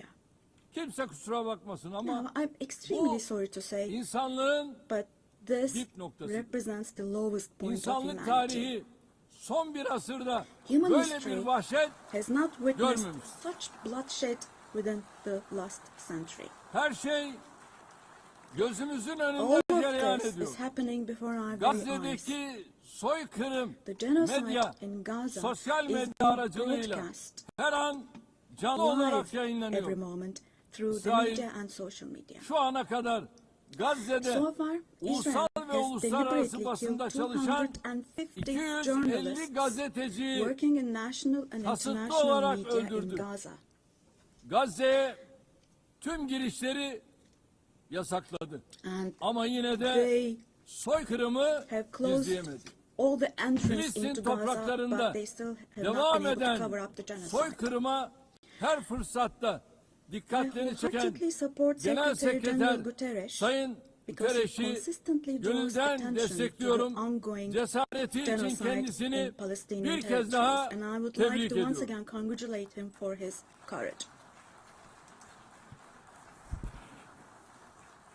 Ancak But Birleşmiş Milletler the Gazze'de United kendi Nations has çalışanlarını not even been dahi able to maalesef protect its own koruyamamış. personnel in Gaza. Gazze'de insanlara yardım için Unfortunately. koşturan 500 In kişi Gaza, 500 öldürülmüştür. people rushing to help others Ve have bunların been killed. Out 326'sı of those 500, Birleşmiş Milletler personelidir. 326 were Sayın UN Başkan, staff members.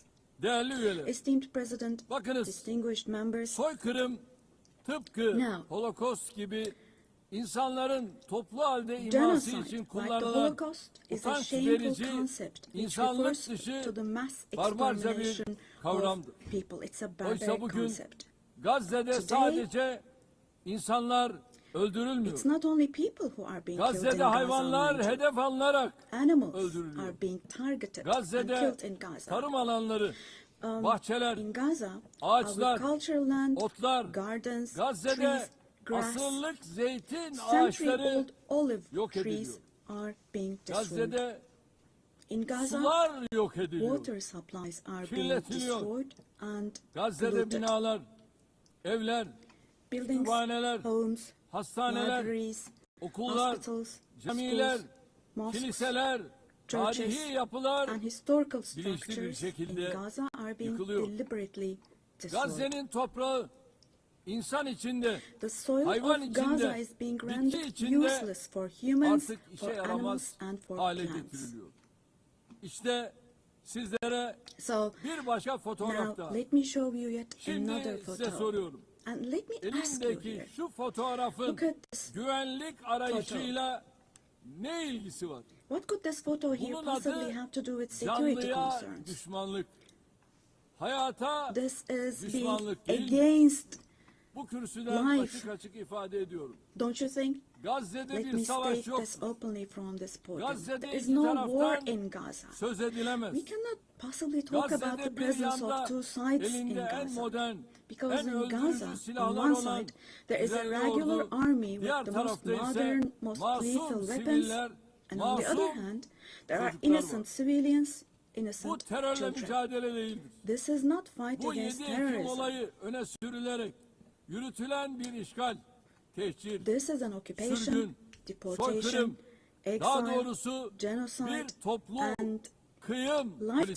destruction, mass destruction Bugün policy Gazze, carried out Hamas by invoking the bahanesiyle events of yok October the edilirken 7th. eş Today, zamanlı while olarak Gaza is being destroyed Hamas'ın under the yönetimde pretext of olmadığı Hamas, Batı Şeria'da concurrently, adım adım simultaneously, işgal the edilmekte, West Bank, where Hamas infazlarla is not in masum power, siviller is also being occupied katledilmektedir. step by step, and Üstelik innocent İsrail, civilians are being Gazze massacred through ve Batı executions. Şeria ile Moreover, sınırlı Israel kalmıyor, is not limiting Suriye'ye, itself to Gaza and the İran'a, West Bank only. Yemen'e, By launching attacks Lübnan'a on Syria, saldırılar on Iran, düzenleyerek Yemen, and bölge Lebanon, barışını da Israel tehdit ediyor. is also En threatening son regional peace. arabulucu Just Katar'da recently, an Israeli ateşkes attack took müzakereleri place için against a toplantı delegation, yapan delegation İsrail meeting in saldırısı Qatar for gerçekleşmiştir. ceasefire negotiations. Katar'a yönelik saldırı göstermiştir The ki attack on Qatar İsrail has also yönetimi shown that tamamen the Israeli kontrolü leadership is now kaybetmiş. completely out of control. Netanyahu'nun barış yapmaya da rehineleri kurtarmaya da niyetinin is olmadığı not obviously bir kez daha interested in forging anlaşılmıştır. peace or releasing Sadece the komşuları değil, hostages. Orta Doğu'daki Not only tüm ülkeler Israel's neighbors, İsrail but all hükümetinin countries in the Middle pervasız East are tehditlerine subject to the Israeli muhatap oluyor. government's reckless Şunun da threats. farkına varalım. And we must realize İsrail'in artan following. saldırganlığı sebebiyle Avrupa başta due to the olmak üzere increasing Batı'da aggression of 2. Israel Dünya Savaşı sonrası in Europe and ortaya the West çıkan in değerler general, de the values çok that ağır emerged after yara the Second almıştır. World War have been En eroded. temel insan hakları, ifade The özgürlüğü, most fundamental human basın rights, özgürlüğü, such as freedom of gösteri ve expression, protesto freedom of özgürlüğü, the press, kadın freedom of hakları, assembly and protest, çocuk women's hakları, rights, children's demokrasi, rights, democracy, eşitlik, equality, adalet and gibi justice kavramlar have rafa been kaldırılmış. shelved away. Gelinen noktada At this point, hepimiz we all şu have to gerçeği see görmek zorundayız. the following Değerli truth, dostlar, my dear friends. vaat edilmiş topraklar The Israeli saplantısıyla government, hareket driven by an eden obsession with İsrail the yönetimi promised lands, yayılmacı bir is politikayla openly threatening bölge regional barışına peace and ve shared insanlığın values of müşterek kazanımlarına kastetmektedir. 3 semavi dinin kutsal beldesi, Three celestial insanlığın religions, ortak mirası olan Kudüs-ü Şerif Jerusalem bu is radikalizmin doğrudan of three celestial hedefi. religions and Vicdan sahibi a common Musevileri de inherited rahatsız eden, holy place. onların da tasvip Al-Quds etmediği is dahası holy for all tüm three dünyada religions. antisemitizmi körükleyen bu cinnet This hali madness disturbs artık conscientious Jews. daha It fazla fuels anti-Semitism devam around the edemez. world. We cannot continue with this madness anymore. Gazze'de ateşkes bir an önce sağlanmalı, We have to have saldırılar ceasefire in Gaza durmalı, as soon as possible. insani Attacks yardımların should stop. engelsiz girişine Humanitarian aid mutlaka should be able to izin enter with verilmeli. no obstacles. Soykırım kadrosunun The uluslararası genocide hukuka hesap vermesi team temin should be held edilmelidir. accountable vis-a-vis İnşallah international law. bu mutlaka And God gerçekleşecektir. willing, this will definitely Gazze'de yaşanan barbarlığa karşı vis-a-vis the sesini barbarity taking yükseltmeyen, place in tavır Gaza. almayan herkes Everyone bu who is vahşetin keeping silent sorumluluğuna ortak. is accomplice to this Buradan barbarity. bütün devlet ve From hükümet here, I would başkanlarına like to call on samimiyetle all the heads sesleniyorum. of state and Gün bugün. government. Today is the Gün day.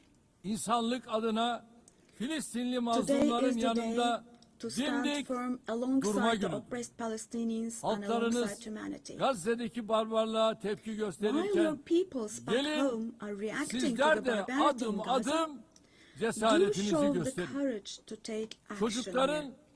Çocukları büyüttüğü Gazze'ye Fulfill your karşı humanitarian duty insanlık toward Gaza, görevinizi where yerine children getirin. are raising Bu children. vesileyle dünyanın farklı On ülkelerinde this occasion, Gazze'li mazlumlara sahip çıkmak için meydanları dolduran I would like to say Gazze'li the following. masumlara There destek are olmak için peoples all around the world who denizlere are taken to the yelken açan streets. akademisyeniyle, sanatçısıyla, Among activists and siyasetçisiyle, volunteers from different aktivistiyle, countries of the world, öğrencisiyle, academicians, tüm students, Filistin journalists, savunucularına everyone, all en the kalbi defenders of selamlarımı yolluyorum. Palestine. I would like to say to them, thank you so much. And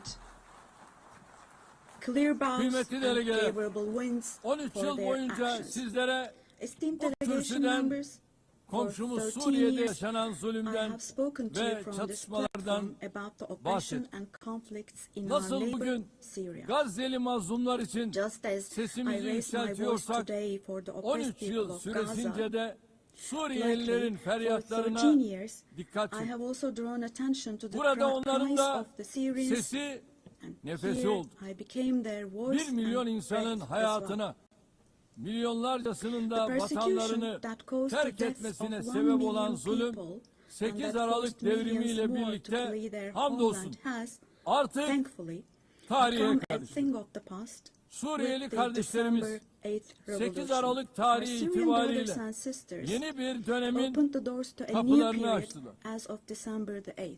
Eli kanlı bir rejime karşı I believe that the mücadeleyi people of kazanan Syria who Suriye fought against halkı a bloodthirsty inanıyorum regime ki will büyük also be bedeller able to ödeyerek carry the victory elde they ettikleri achieved at zaferi great de cost inşallah to its menziline rightful place, ulaştıracaktır. God willing. DAEŞ başta olmak üzere terörün We'll hiçbir support with çeşidinin all olmadığı, armies the vision of a güvenliğin one tesis and unified edildiği Syria bir with ve no bütün forms of Suriye terrorism, vizyonunu especially tüm ISIS, imkanlarımızla being present. destekleyeceğiz. Suriye'de istikrar A free kökleştikçe Syria where security hiç is şüphesiz established is what we bunun want. kazananı As stability takes root in Suriyelilerle Syria, birlikte the tüm winners komşu ülkeler, for sure tüm will be all bölgemiz the neighboring olacak. countries, our entire region along Körfez'deki with Syrians. kardeş ülkelere de And the Suriye'nin brotherly countries in the toparlanmasına Gulf. verdikleri katkılar I would için like to thank them for their teşekkürlerimi contributions iletiyorum. for Bizimle Syria to aynı recuperate. ilkeleri paylaşan tüm bölgesel All the ve regional uluslararası and international aktörlerle actors who share the same işbirliğimizi principles with us, inşallah God aynı willing, şekilde we will continue sürdüreceğiz. with our cooperation with all those Değerli dostlar, actors in the same manner. komşumuz Esteemed İran'la friends, ilgili nükleer dosyanın we hope bir that an the evvel nuclear diplomasi issue with yoluyla our neighbor Iran will çözülmesini be resolved through temenni ediyorum. diplomacy as soon as possible. Unutulmamalıdır It should ki not be forgotten bölgemiz that our yeni bir region krizi cannot daha tolerate kaldıramaz. yet another crisis. Komşumuz Irak'ın istikrarı, the stability, güvenliği security ve and refahı prosperity of our neighbor bölgemizin Iraq selameti are bakımından extremely important fevkalade for the well-being önemlidir. of our region. Kalkınma yolu projesi gibi kolektif refahı In this önceleyen regard, we attach great stratejik importance to hamlelere strategic bu moves bakımdan based on stability büyük and önem prosperity, atfediyoruz. such as the Kuzeyde development path her project. ikisi de komşumuz In the olan north, we are Rusya hosting with ve Ukrayna great arasında enthusiasm the Istanbul process İstanbul between sürecine Russia and büyük bir Ukraine, iştiyakla both of ev which sahipliği are yapıyoruz. our neighbors. Doğrudan görüşmeler sayesinde Through çok direct sayıda talks, we esirin facilitated ve the naaşın exchange of several mübadelesine prisoners and aracılık etti. corpses, and we Taraflar worked to arasında identify the barış modalities of müzakerelerinin modalitelerini peace belirlemeye çalıştık. negotiations between the Unutmayın, parties. savaşın kazananı forget, adil bir barışın there kaybedeni is no olmaz winner of şiarıyla war önümüzdeki and no dönemde losers de of a just ateşkes peace. için So with this çaba motto in mind, in göstermeye the coming days devam also, edeceğiz. we will continue to work hard for a Azerbaycan peaceful ve ceasefire. Ermenistan arasında barışın Meanwhile, tesisi için we have tarafları encouraged the parties en başından from the bu very yana beginning to establish peace cesaretlendirdik. between Azerbaijan 8 and Ağustos Armenia. tarihinde iki ülke arasında kalıcı We are barışa pleased giden that steps were adımların taken on atılmasından August the 8th, memnuniyet duyuyoruz. steps that will enable the Azerbaycan establishment Cumhurbaşkanı of lasting peace Sayın between the two Aliyev countries. ile Ermenistan Başbakanı Sayın Paşinyan başta olmak üzere sürece katkıda bulunan Amerikan Başkanı Sayın Trump'ı burada bir kez daha tebrik ediyorum. Bu vesileyle ülkemizle Ermenistan arasındaki normalleşme sürecinin kendi rayında ilerlediğini de ifade etmek isterim. Diğer bir arabuluculuk faaliyetimiz olan Ankara süreci kapsamında Somali ile Etiyopya arasındaki ihtilafın halline yönelik gayretlerimizi sürdürüyoruz. Tarafların bu girişimi hızla başarıyla neticelendirmelerini temenni ediyorum. Değerli delegeler, Karadeniz'de güvenliğin teminatı olan Montreux Sözleşmesi'ni tam 89 yıldır tarafsızlık içinde harfiyen uygulamaktayız. Ege Denizi'ni ve Doğu Akdeniz'i ilgili tüm tarafların meşru menfaatlerine riayet edilen bir istikrar ve refah havzası olarak görmek istiyoruz. Enerji ve çevre başta olmak üzere her konuda yapıcı işbirliğine hazırız. Komşularımızdan da aynısını bekliyoruz. Bu vesileyle Doğu Akdeniz'de Türkiye'yi ve Kuzey Kıbrıs Türk Cumhuriyeti'ni dışlayan projelerin başarılı olamayacağını burada özellikle vurgulamak istiyorum. Kıbrıs adasının batısında Türkiye'nin hak ve yetkileri, adanın etrafındaki alanlarda ise Kıbrıs Türklerinin meşru hakları var. Daha evvel de teklif ettiğimiz Doğu Akdeniz Konferansı müşterek bir zeminin bulunmasına katkı yapacak.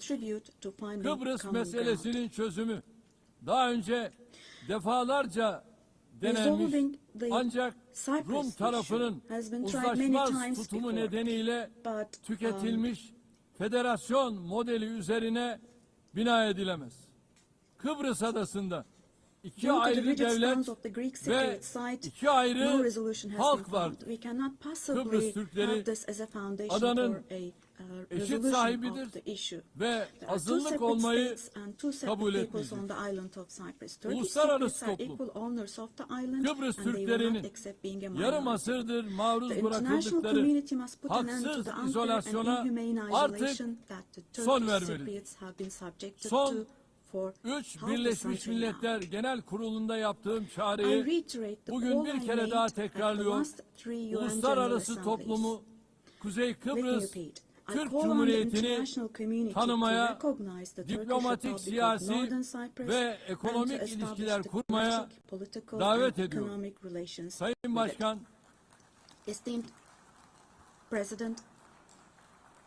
Sayın Başkan, değerli üyeler, önümüzdeki dönemde Türkiye-Avrupa Birliği ilişkilerinde yeni bir başlangıç ve vizyon arzuluyoruz. Bu vizyon günü kurtaran değil, ufku yeniden tayin eden, ortak geleceğimizi şekillendiren bir vizyon olmalıdır. Bunun için elbette Avrupa Birliği'nin de bizim kadar istekli ve kararlı olması mühimdir. Net güvenlik sağlayıcısı bir ülke olarak Birleşmiş Milletler, NATO, AGİ ve Avrupa Birliği'nin harekat ve misyonlarına katkılarımızı sürdürüyoruz. 2026 yılındaki NATO zirvesini Ankara'da toplayacağız. NATO müttefikimiz Amerika Birleşik Devletleri ile ilişkilerimizi ticaret, yatırım, enerji ve savunma sanayi başta olmak üzere birçok alanda güçlendiriyoruz.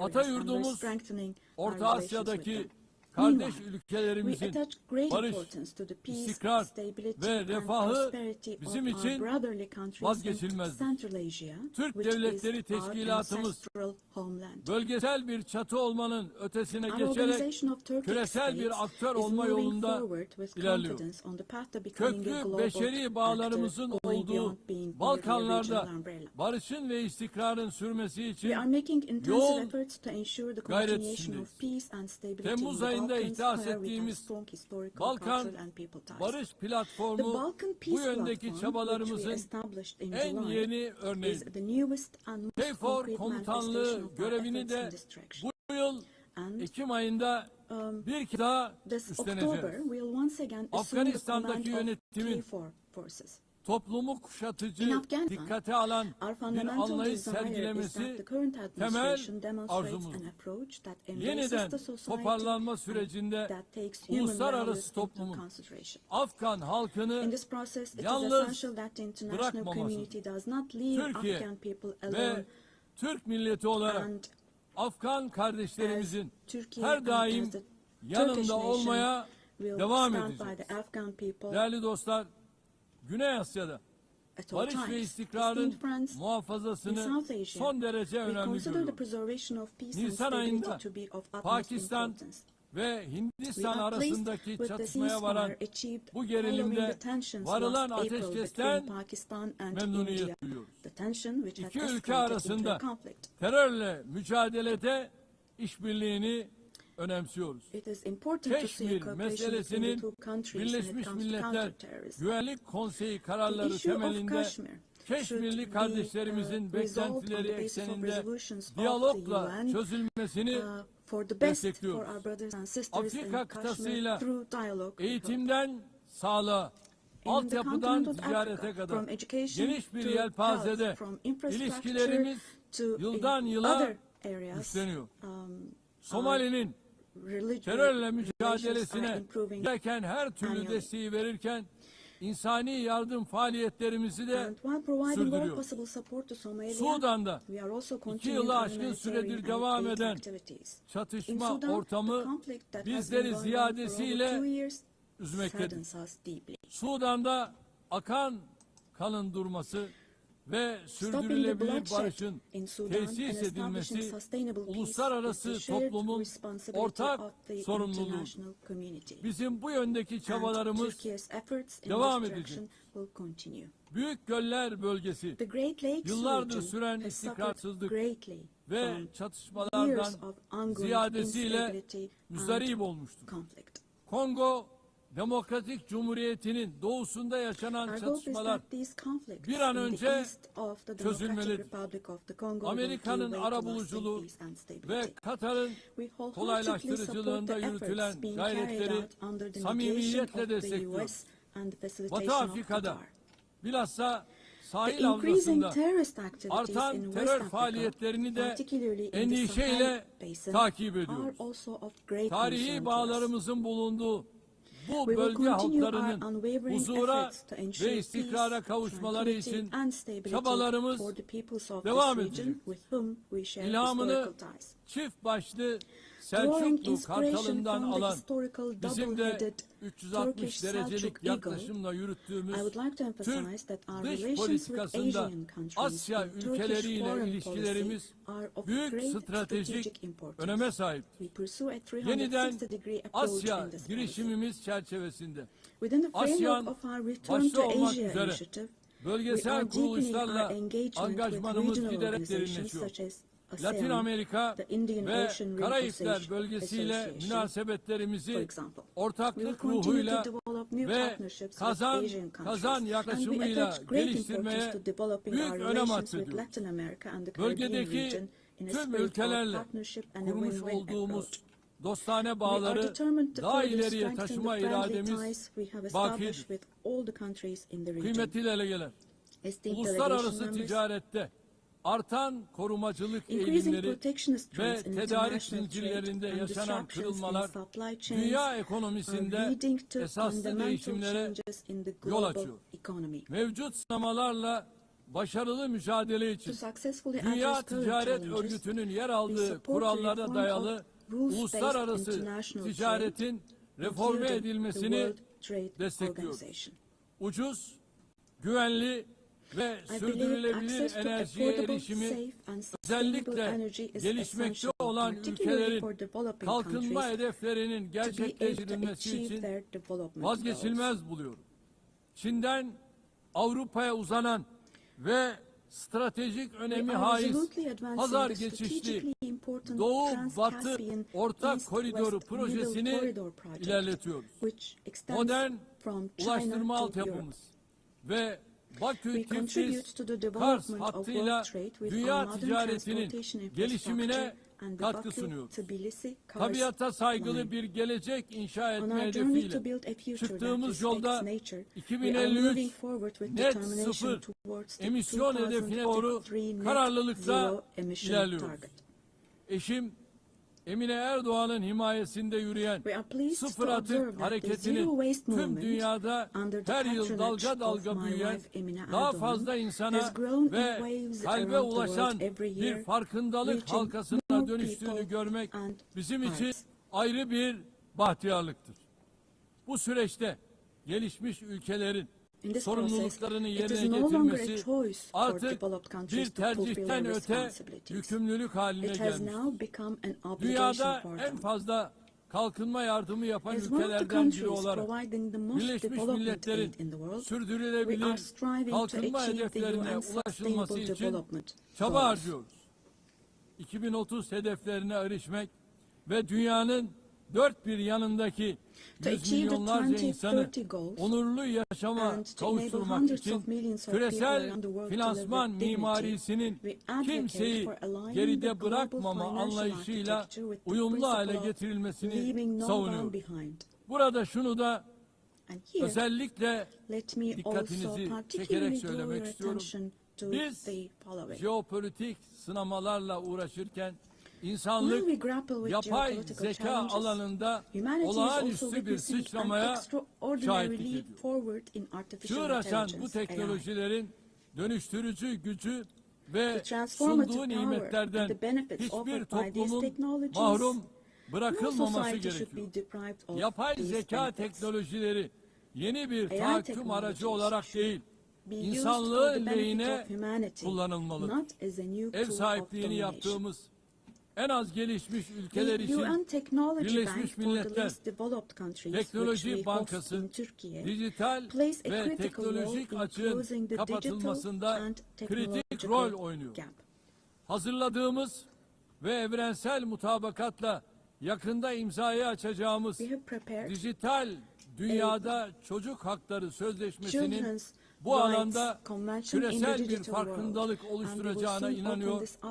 Çabalarımıza güçlü desteğinizi bekliyoruz. Diğer taraftan ırkçılık, yabancı karşıtlığı ve bilhassa İslam düşmanlığının vahim boyutlara ulaştığı günümüzde bir arada yaşama kültürünü tehdit eden bu akımlarla mücadele insanlık için zaruret halini almıştır. Medeniyetler İttifakı Yüksek Temsilcisi Sayın Moratinos'un Birleşmiş Milletler Genel Sekreterinin İslamofobi ile mücadele özel elçisi olarak da atanması kıymetlidir. Geçen sene burada ifade ettiğim gibi aile kurumu günümüzde daha önce hiç olmadığı kadar tehdit altında. Kadın ve erkekten oluşan aileyi savunmak aynı zamanda insanı, fıtratı, yaşamı ve geleceği savunmak demektir. Türkiye olarak artan saldırılar karşısında aileyi savunmaya devam edeceğiz.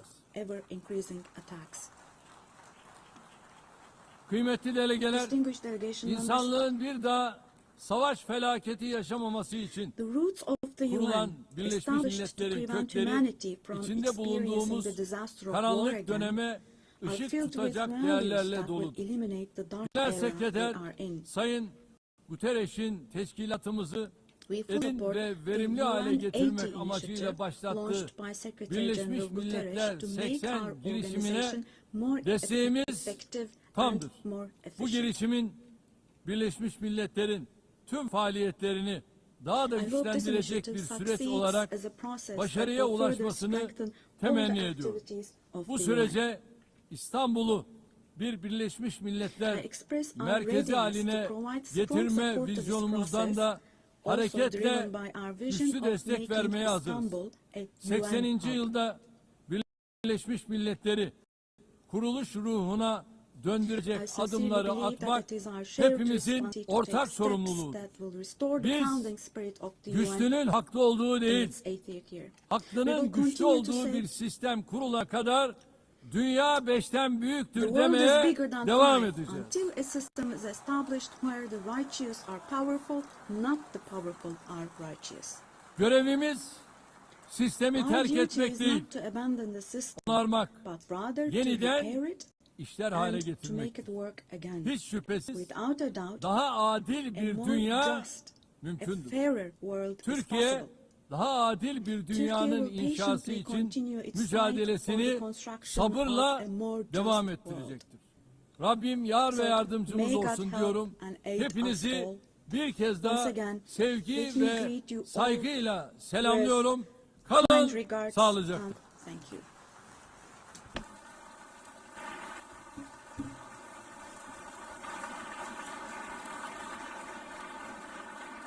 On behalf of the Assembly, I wish to thank the President of the Republic of Turkey.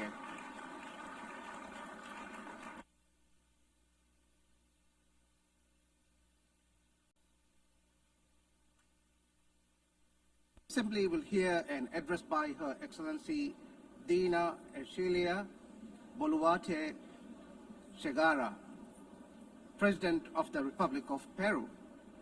I request protocol to escort Her Excellency and invite her to address the Assembly.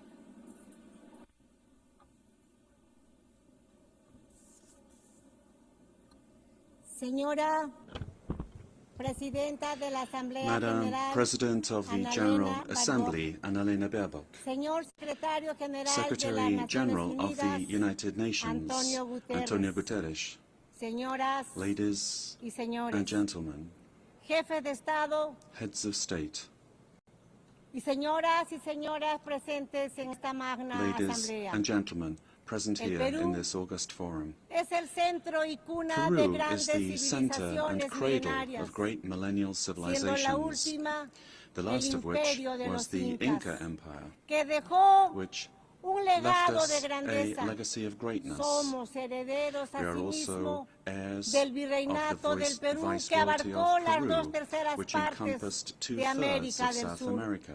Somos un país mestizo, We are a mestizo mezcla nation, fundamental a entre fundamental hispanos mix y between andinos, Hispanic and Andean orgulloso peoples. de ser heredero Proud to de be los the más heirs grandes of the two imperios de greatest Europa y empires América of Europe del and siglo America XVI. of the 16th century. El pueblo peruano The es Peruvian hoy people today resiliente, are resilient, emprendedor, solidario, entrepreneurial, amante supportive, de la paz, and lovers of la peace, libertad y la freedom, democracia. and democracy. Nuestros grandes Our great writers, escritores, Mario Vargas Mario Llosa Vargas Llosa y José and María José María Arguedas, Arguedas, compartieron la idea shared the idea de que el Perú that es Peru país is a de country todas of las sangres. all bloods. Nuestra identidad expresa Our creativamente identity que somos creatively la unidad expresses that we are de los the diversos, unity of the diverse, unidos bajo la misma united roja y under the blanca same bandera red and peruana. white Peruvian flag. En nuestro país In our country, viven los pueblos native originarios y los peoples pueblos and del peoples mundo of the en world paz live together y unidad in peace and como unity una gran síntesis del as a Perú. great synthesis País en el que vivió y trabajó Peru, durante the 40 country años in el Papa which León Pope Leo XIV, XIV lived nacionalizado and worked in peruano, for 40 por su years, profundo a amor a naturalized nuestra Peruvian gente, because of his deep love tanto for por our su people, carácter solidario both y for his pacífico supportive como as well por as su fe his católica peaceful y disposition cristiana. and his Catholic and Christian faith. Todos los estudios señalan All studies que somos el indicate país más that we are the emprendedor most del mundo, entrepreneurial razón country in the world, por la cual después de la which pandemia is del why, after the COVID-19, que por COVID-19 una pandemic, pésima that administración due to gubernamental poor government alcanzó administration, más de 2 claimed millones more de than 2 fallecidos. million lives. Nos hemos empezado a But we have recuperar begun logrando to hoy recover, más de 17 meses and de today crecimiento we look back on more consecutivo than 17 de months nuestra of economía. consecutive Hemos economic growth. derrotado la We recesión have y la overcome the inflación recession and originada por la inflation violencia caused by política political violence y por la and by corrupción. corruption, Un golpe de a Estado failed fallido coup d'etat, y la fuga de más de and the 20 flight mil of more millones than de $20 dólares billion entre los años that was 2021 between y 2021 and 2023. 2023. Hemos recuperado la We confianza have de la inversión nacional, regained pero the trust of también national but also del extranjero, of foreign y investment, abrazado and a la we libertad. have embraced freedom. Somos un país solvente We y are a estable solvent and a stable por el country. golpe de Estado de diciembre del Because of the coup 2022 attempt que of December pretendía 2022, instaurar una which sought to dictadura establish a sometiendo dictatorship a todos los by poderes del forcing all Estado, branches of the state tuve que asumir into submission. I had constitucionalmente to la constitutionally presidencia de la assume the República. presidency of the Republic. Desde ese entonces Since that se date, estableció una narrativa narrative por la cual was el established golpista by which se the coup convirtió en plotter víctima y la became a presidenta victim, que and the asumió president, who constitucional y constitutionally legalmente and la legally presidencia, assumed the presidency, fue acusada was por algunas accused voces by de some golpista quarters y of being a usurpadora. coup plotter and La usurper. mentira trastocada en verdad Lies turned into y truth, la verdad en and truth mentira. turned into lies. Este es uno de los temas This is que one nuestro, of the de nuestro issues tiempo. of our time. La construcción The de building narrativas of false falsas que buscan narratives armar proyectos to attempt to defend políticos antidemocráticos. anti-democratic La political reflexión projects. es que las The ideologías thinking de goes odio, that ideologies of con sus hatred, proyectos de with their estados projects of fallidos, failed states, que crecen that como grow estados into all-powerful todopoderosos, states, requieren para require, imponerse una in order narrativa to impose falsa their will, para a lograr false su narrative objetivo por medio in order to de la achieve their violencia que objectives en el through poder violence, and aplasta who, las once in libertades, power, crush aplasta freedoms, los medios de comunicación, silence a la the press oposición and democrática, democratic opposition, viola los derechos humanos violate y da human inicio rights, al and control, begin to control, confiscación to y confiscate, expropiación and de to las empresas expropriate privadas, private companies, creando una burocracia creating corrupta a corrupt que bureaucracy destruye la that economía, destroys the economy, la sociedad y la society, moral pública. and public morality. El primer paso The para first todo step ello for achieving es all la of this construcción is to build de un a relato en el narrative que se in order miente, to se lie, engaña to y deceive, se and manipula. to manipulate. La ideología del odio de The clases ideology es of muy class hatred hábil is very skillful en trastocar la at realidad, distorting construir reality falsos and relatos, building false pues narratives, utiliza el método because it uses the totalitario de repetir totalitarian ad method of infinitum repeating a una lie mentira, ad infinitum, como se hiciera as en was el done mundo in the world antes de la Segunda before Guerra the Mundial Second y World como War, se viene and haciendo as is happening nuevamente again porque today, el because totalitarismo se totalitarianism renueva, se renews presenta con otros itself, presents rostros, itself with other porque faces, lo que sigue siendo una grave amenaza but it remains para a los serious países threat y to para el countries mundo. and to the world. El cínico relato se ve The cynical reforzado narrative is por el reinforced intervencionismo by en los interventionism asuntos in the internos de los internal affairs países, of countries, apoyando y supporting difundiendo and spreading falsedades falsehoods para to destruir la destroy democracy democracia y and eliminar eliminate la libertad. freedom. En el Perú In Peru, hemos superado we have overcome una fuerte, organizada y strong, persistente violencia organized and política que persistent political pretendía violence la that vuelta al sought the gobierno del return of the golpista, coup plotters y desde el government, año and since 2024 2024, se ha logrado avanzar en el progress has been made restablecimiento de in la restoring estabilidad stability y and la confidence. confianza, razón por la cual And this la is why economía the peruana Peruvian logró economy crecer managed Este to año grow this year by 3,3% y en el 3.3%. presente año 2025 And está in the superando current un year, crecimiento del 2025, is exceeding 3,5%, 3.5% growth. previéndose que el With año forecasts that in 2026 se 2026, mantenga la tendencia the de la trend of expansión economic growth will económica. continue. El gobierno The garantiza government 3 guarantees años de 3 years crecimiento of económico economic growth, encabezando las being the leader cifras en in Sudamérica. South America. La inflación que Inflation tenemos is es inferior al below 2% anual. 2% annually. Las reservas internacionales son International superiores reserves a los amount 88 to more mil than millones $88 de billion, dólares. Y nuestra moneda and our currency se mantiene remains estable y stable, se and fortalece it's cada día getting más. stronger every day. Nuestra deuda externa Our es menor external al debt is less than 32,2% del PBI, 32.2% of GDP, una de las más one of bajas the de lowest América in the y del Americas mundo. and in the world. Nuestro déficit And our fiscal fiscal este deficit año this será year de will be 2,2% 2.2% annually. anual. Señora Presidenta de esta magna Madam Asamblea, President of this el 24 magnificent de General octubre se Assembly, creó on las October Naciones 24th, Unidas, the UN was después created de la after World Segunda Guerra War II, Mundial, cuando se logró when one derrotar a of uno the de los greatest mayores proyectos totalitarian políticos political totalitarios projects construido built bajo una on an ideología de ideology odio of hatred, que produjo el más grave genocidio leading en la to the most historia serious de la genocide in humanidad, human history, el the Holocausto, Holocaust, que was jamás, defeated.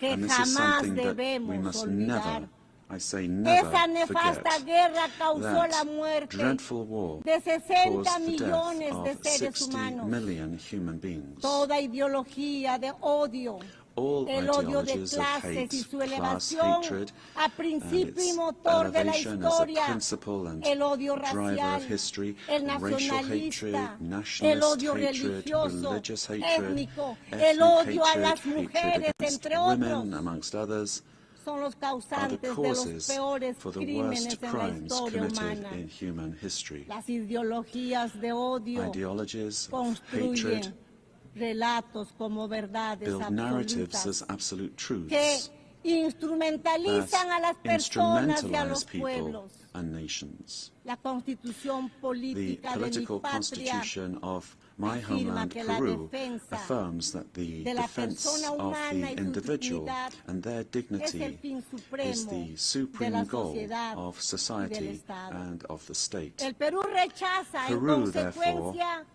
los dos Rejects principales the two relatos de odio principal en el hate mundo, narratives in the world, el odio de clases y namely el odio class hatred religioso, and religious origen hatred. de guerras These are the y origins violencia of humana. wars and En el inhumane Perú violence. hemos sufrido In Peru, más de 20 we años suffered de for un more than terrorismo 20 years mesiánico, from a dogmático, messianic, violento y dogmatic, genocida violent and que le genocidal costó la vida a terrorism más de that cost the 70,000 lives of more than peruanos. 70,000 El Peruvians. terrorista odia las The terrorist elecciones y el hates derecho elections ciudadano and the citizens' a right elegir y a to ser choose elegido. and to be Cuando participa, and to stand for lo election. hace para When they destruir la participate, democracia they do so desde to adentro. destroy democracy from Sin within. embargo, However, el relato que se ha querido the narrative imponer that es they una wanted mentira to flagrante. impose is a flagrant lie. Las Fuerzas Armadas The y armed forces policiales and the que police defendieron la who vida defended y the la life libertad de and los the freedom peruanos of Peruvians son are acusados now de violar accused los of derechos violating humanos, human rights. convirtiéndose así Thus, los the héroes, heroes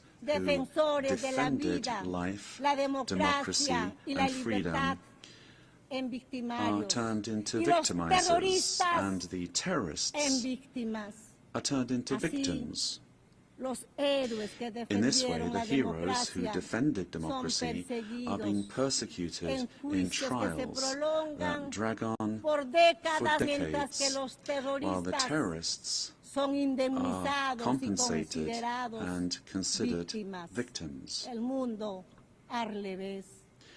La ONU, Presidenta, This is the world in ha reverse. sido un hito The fundamental en el UN was siglo a XX, fundamental milestone in the pero en el 20th siglo century, XXI but in the debemos 21st estar century, más we must atentos. be more vigilant. Es nuestro deber It is our impedir duty que el mundo se to prevent the world precipite from hacia plunging nuevos genocidios into new y nuevas genocides violencias. and new violence. No es aceptable en un mundo It is not civilizado acceptable in a que un civilized país world that invada one country a otro, invade another utilizando un using relato a falso false narrative para to justificar justify una guerra que a ataca war.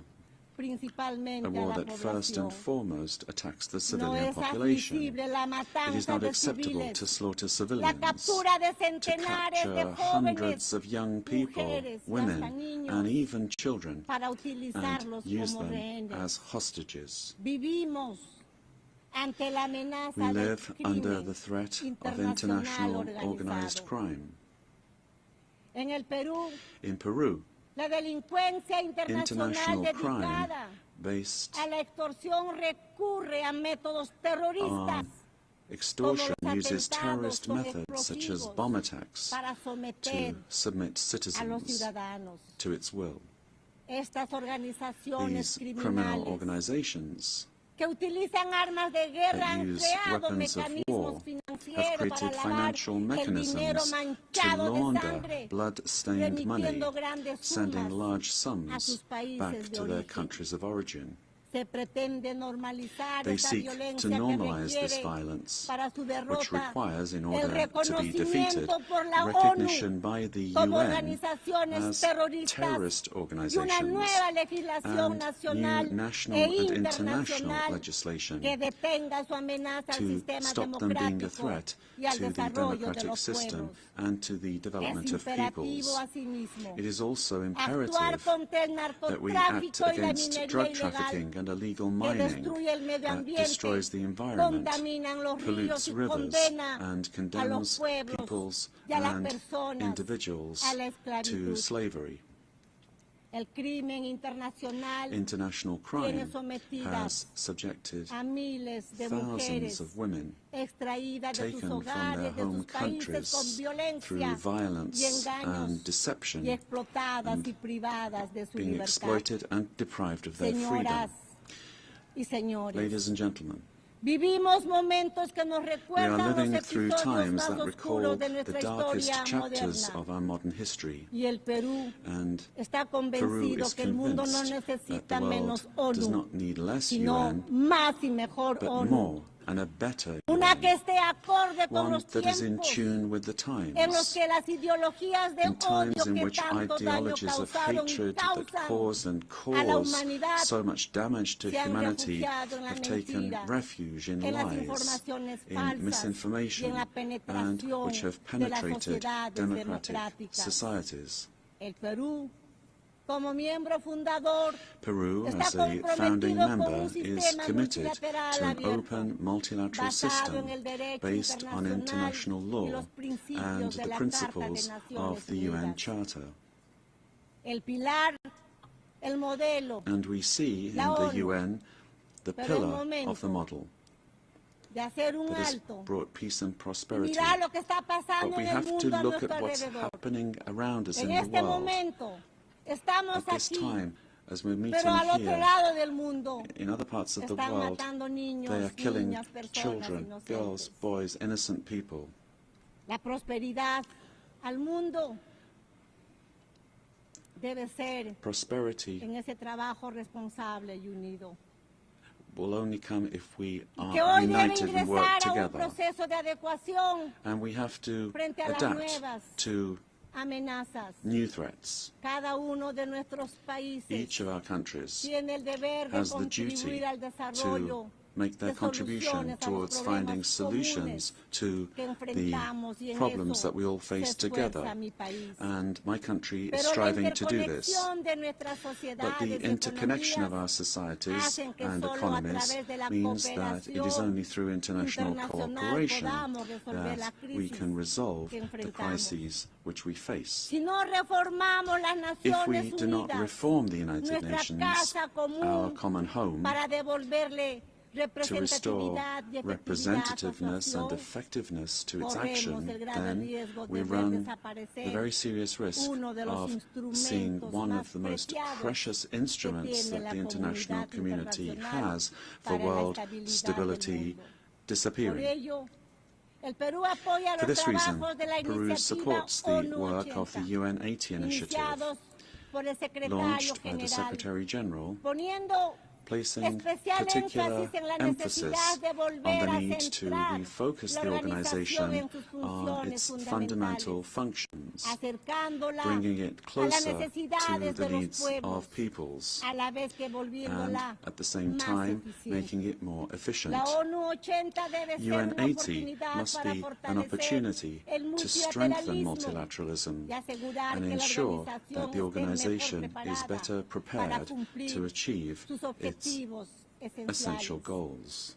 This reform can only truly become fully effective if it is complemented by a transformation in UN governance that prevents institutional stalemates when it comes to decision-making, while ensuring its suitability. Ladies and gentlemen, in Peru, our government is working to meet its commitments, both to our citizens as well as to the international community, facing the threat of organized crime resulting from the collapse of tyrannical governments that led to migration to other countries. This is true of our country. From day one, my government has fought to restore governance in the country and to defeat polarization and violence. In Peru, there is full separation of powers, the rule of law, respect for freedom and human rights. My government is the most stable of the last 5 years, during which 5 presidents have succeeded one another. We are fighting for citizen security, facing crime that takes advantage of the rise in the price of gold and drug trafficking. We have achieved positive, verifiable results in these areas. We are working to strengthen human capital. We are fighting child malnutrition and anemia, and we are building schools and hospitals throughout the country, which has not been done in recent years. The priority is children, women, and the Peruvian family. We are modernizing the country's infrastructure, ports, airports, roads, bridges, designing an economy that is better connected to the world, as well as a firm policy for fighting corruption. Our goal is to guarantee free and impartial elections, defeating the attempt of a violent minority that seeks their failure. Ladies and gentlemen, the United Nations organization has always been present in the modern history of my country, particularly in its most difficult moments. Similarly to what is happening elsewhere in the world, and despite our efforts, Peru today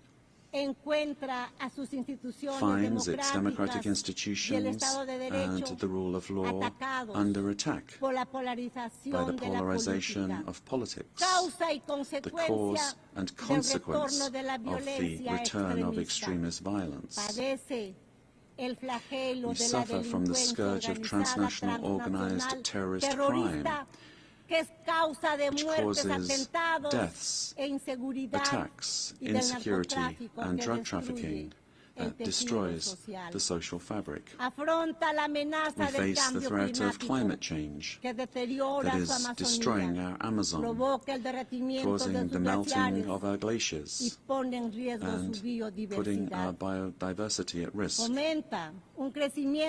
We promote inclusive and sustainable growth in the context of opposing powers. But none of these problems is merely national, but global.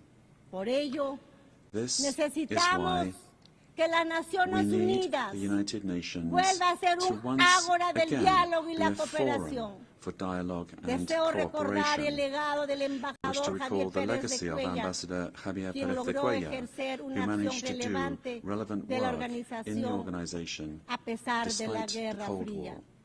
Con ese ejemplo With that example in mind, y en el apego de nuestra and in view región a of los our region's propósitos de la adherence Carta to y en the aras purposes of the Charter, de una mejor and in order to representación, ensure better creemos que es representation, tiempo de we que believe it is quien time for the ocupe la next próxima Secretary Secretaría General General provenga de come from Latin Latinoamérica. America.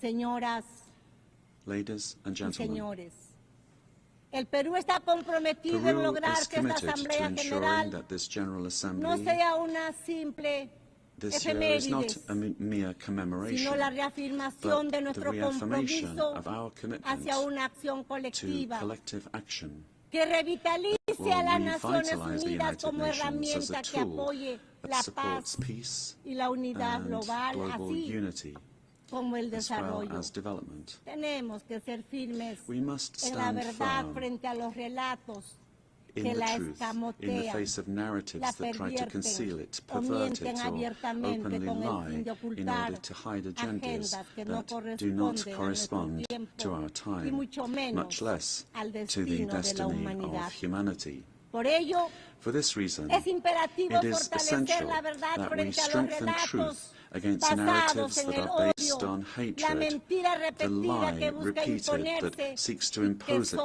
itself and engendra only destrucción. leads to destruction. Pese a todos los But despite obstáculos, all of these la obstacles, verdad truth se abre will paso find a y way, nos hace and libres. truth will set us free. Paz Peace y unidad and para el unity Perú y el for mundo. Peru and for the Buenas world, escuchas del planeta. for all those on the Kuskayan planet. Yankasun. Ama Chiknikuspa. Ama Yuyakuspa. Buscando el desarrollo de nuestro pueblo. Let us seek the Señoras, development of our presidentes y peoples, presidentes del mundo. presidents of the world. Juntos trabajemos Together, let us work together sin odiarnos, without hating one queriéndonos, another. procurando el desarrollo Let us de work nuestros for the pueblos. development of our peoples. Sí a la vida, Yes to no a life, la violencia no to y no a la violence, guerra. and no Muchas to gracias. war. Thank you very much.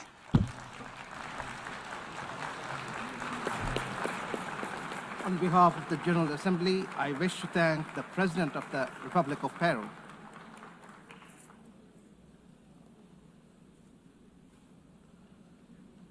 The Assembly will hear an address by His Majesty King Abdullah II Ibn al-Hussein, King of the Hashemite Kingdom of Jordan.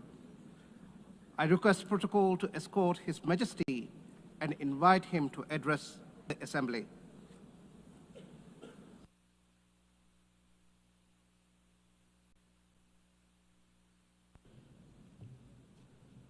Bismillahir Rahmanir Rahim. Madam President, Mr. Secretary General, In the name of Your God, the Excellencies. compassionate, the merciful. Another year, another UN General Assembly, and another occasion when I stand before you to address the same issue, the conflict in the Middle East. And not for the first time, developments on the ground have made me question the worth and utility of words in capturing the magnitude of the crisis. Yet not speaking about it would signal acceptance of the situation and abandonment of our humanity. And that I will not do.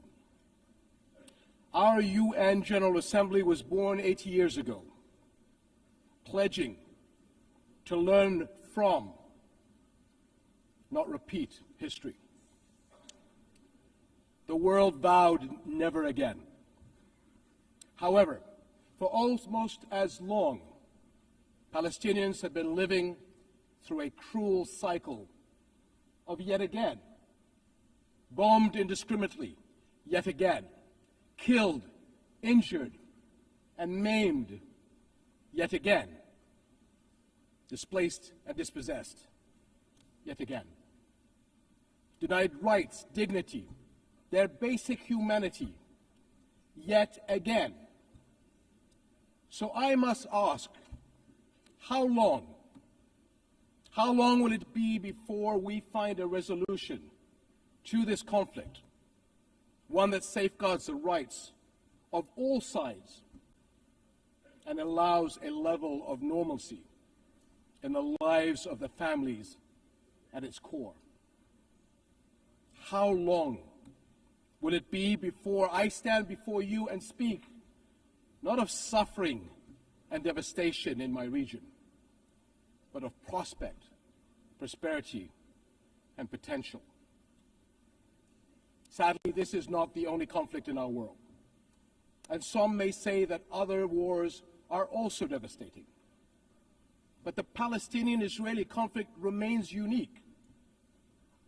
It is the longest-standing conflict in the world, an illegal occupation of a helpless population by a self-declared democratic nation, and a flagrant violation of repeated UN resolutions, international law, and human rights conventions.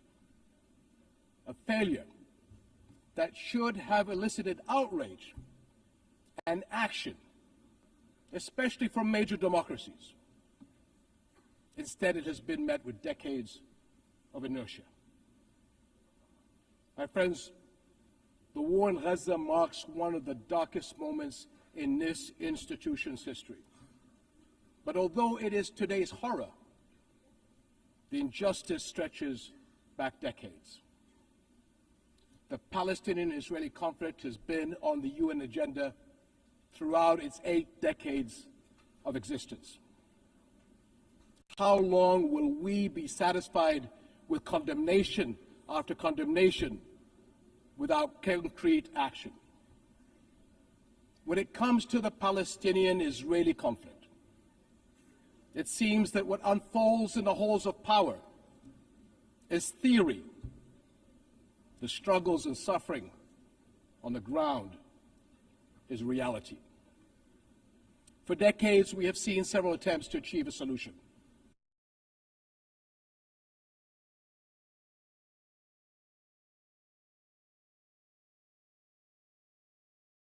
In fact, many would argue these processes served as a distraction, as Israel grabbed more land, expanded illegal settlements, demolished homes, and displaced entire neighborhoods. Muslim and Christian holy sites in Jerusalem have been vandalized and desecrated by those under government protection.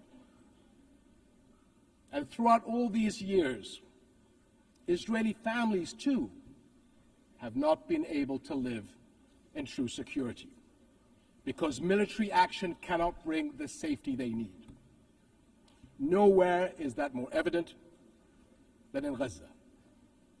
More than 60,000 Palestinians killed, 50,000 children injured or killed, miles of burnt-out rubble, neighborhoods, hospitals, schools, farms, even mosques and churches in ruins, widespread starvation.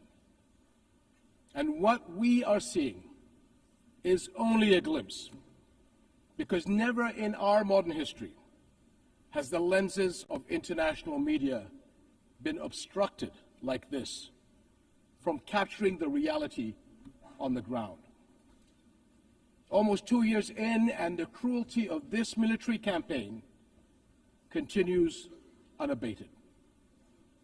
Furthermore, the current Israeli government's provocative calls for a so-called Greater Israel can only be realized through the blatant violation of the sovereignty and territorial integrity of its neighbors.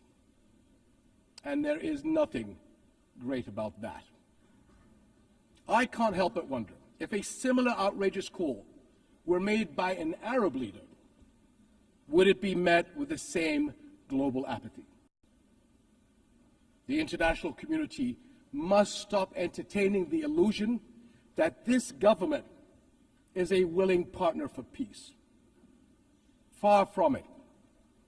Its actions on the ground are dismantling the very foundations on which peace could stand, and intentionally burying the very idea of a Palestinian state.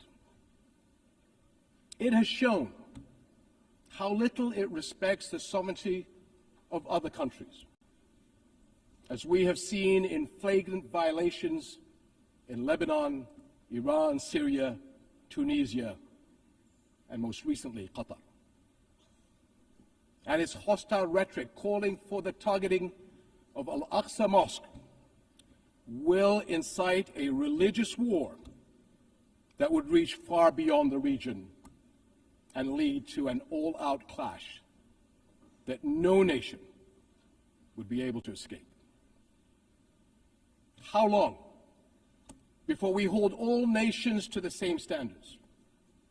How long before we recognize that Palestinians as people who aspire to the same things you and I do,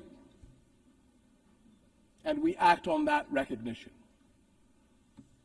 How long before we recognize that statehood is not something Palestinians need to earn? It is not a reward. It is an indisputable right.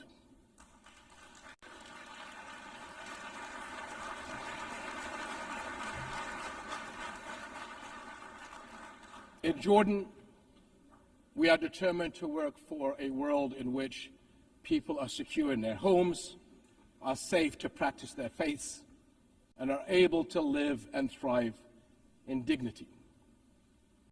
As custodians of Muslim and Christian holy sites in Jerusalem, we safeguard these holy places against actions that violate the city's legal and historical status quo. Compromising the delicate balance in the holy city will turn it into a tinderbox that ignites global conflict. And Jordan is serving as the main base for international humanitarian response in Gaza, working by all possible means to provide critical supplies of aid and food. And we appreciate our regional and international partners. I'm also immensely proud of the many Jordanians, including men and women of Jordan Armed Forces, who are at the heart of this effort. Ground convoys, aircraft crews, doctors, nurses, and mobile medical staff who work even under fire to provide relief. These and countless others carry forward Jordan's deep heritage of compassion and generosity to people in grave need. My friends, amid such darkness, there is a glimmer on the horizon. We are seeing more nations stepping up on behalf of a permanent ceasefire in Gaza, one that ensures the release of all hostages, unhindered humanitarian aid, and support for the Palestinian people as they rebuild. We all know that force is no foundation for security. It is a prelude for greater violence. Repeated wars are teaching generations of Israelis and Palestinians that their only recourse is the gun. Security will only come when Palestine and Israel begin to coexist. Seems I have the same problem as President Trump. Begin to coexist side by side. This is the two-state solution, in line with international law and UN resolutions. An independent and viable Palestinian state with East Jerusalem as its capital, alongside a secure Israel living in peace with its neighbors. For almost a quarter of a century, this has been the promise of the Arab Peace Initiative, in which Arab and Muslim partners around the globe extended their hand. My friends, for the past 2 years, we have finally seen the world's conscience stirring in the courage of ordinary people from every walk of life and every corner of the globe, raising their voices as one and declaring, it has been too long.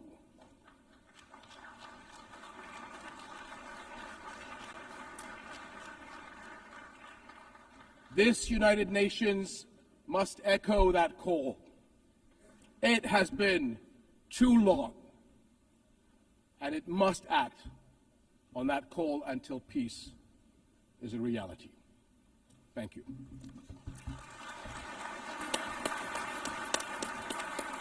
On behalf of the Assembly, I wish to thank the King of the Hashemite Kingdom of Jordan. The Assembly will hear an address by His Excellency Lee Jae-myung, President of the Republic of Korea. I request protocol to escort His Excellency and invite him to address the Assembly.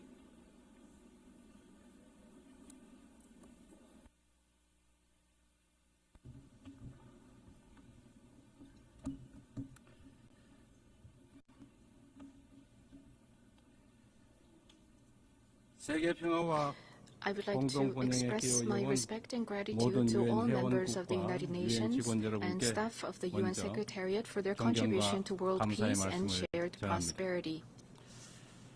I extend my sincere congratulations to Her Excellency Annalena Baerbock on assuming the presidency of the 18th session of the UN General Assembly. I also pay tribute to Secretary General Antonio Guterres for his unwavering dedication and hard work. I hope the 18th session of the UN General Assembly will achieve even more meaningful results under their outstanding leadership. Madam President, Mr. Secretary, and distinguished delegates, this year is a meaningful year marking the 18th anniversary of the founding of the United Nations. The past 80 years of the UN has been a valuable journey of protecting the dignity and values of humanity and at seeking a path forward for future generations. If someone asks what the UN has achieved, I would confidently reply, look at the 80-year history of the Republic of Korea. It is no exaggeration to say that the Republic of Korea's history, dotted with challenges and responses, is the history of the United Nations, which has constantly confronted enormous challenges facing humanity. Liberated from colonial rule the very year that the United Nations was founded, the Republic of Korea emerged from the scars of division and ashes of war through UN assistance, maintaining national identity while achieving industrialization and blooming into a democracy. Therefore, the Republic of Korea in itself is a country that has proven the value of the UN's existence. Whenever the Republic of Korea revived the hopes of lives as precious as the weight of the universe amidst horrific wars and disasters, the UN flag fluttered at the center of that intense solidarity. The United Nations has strived to provide equal rights and opportunities to everyone without discrimination, and has provided education and vaccines to make children's lives blossom. The small country in the East, which rose with the support of the UN and the international community, has become a proud UN member that is drawing the world's attention. It is raising its role and responsibility as a member of the international community more rapidly than any other country. There were times when democracy and peace were in crisis, but each time the Republic of Korea rose with indomitable strength. Even a safe coup could not break the people of the Republic of Korea's strong will, desiring democracy and peace. The revolution of light that the people of the Republic of Korea achieved against the darkness of the insurrection last winter was a historic moment that demonstrated the brilliant achievement of the UN spirit. The remarkable resilience and strength of democracy that the Republic of Korea has shown will be ours as well as the that of the entire world. I need you to take my hand and guide me away from all this, away to where the light shines through, to where the flowers bloom.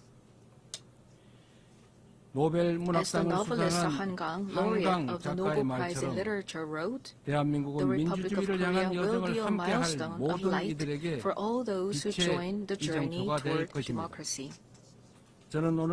Today, at the UN General Assembly, where world peace and humanity's shared prosperity is discussed, I proudly announce that a new Republic of Korea, which will be a beacon of light for global citizens, has completely returned to the international community. Thank you. The Republic of Korea, which has grown thanks to the support and assistance of the UN, will not hesitate to take on the role of a leading nation, generously sharing its experience and history of restoring democracy. Despite ceaseless efforts from all corners of the world, the international community's determination and aspiration to maintain international peace and security 80 years ago still remains an unfinished task for everyone. 280 million people are still in a state of extreme hunger. Armed conflicts around the world, including in Ukraine and the Middle East, as well as the climate crisis, which has already become a real problem, threaten the survival of humanity. The answer lies in the wisdom of the pioneers who founded the United Nations, as well as the path that the people of the Republic of Korea demonstrated. There is only one way: more democracy. The people-centered government of the Republic of Korea, through the power of collective intelligence, is ceaselessly attempting innovations, seeking better alternatives in democracy. The way to solve common challenges facing the international community is no different. When all the countries experiencing the same problems gather here at the United Nations and continue multilateral cooperation, putting their heads together, we will all be able to move toward a bright future of peace and prosperity. I look forward to the UN 80 initiative presented by the Secretary General, taking root as a vision that achieves UN's evolution and advancement in line with the demands of our time. I also hope the UN Security Council can increase the number of seats of non-permanent members, reflecting changes in the international environment, and enhance its effectiveness and representation.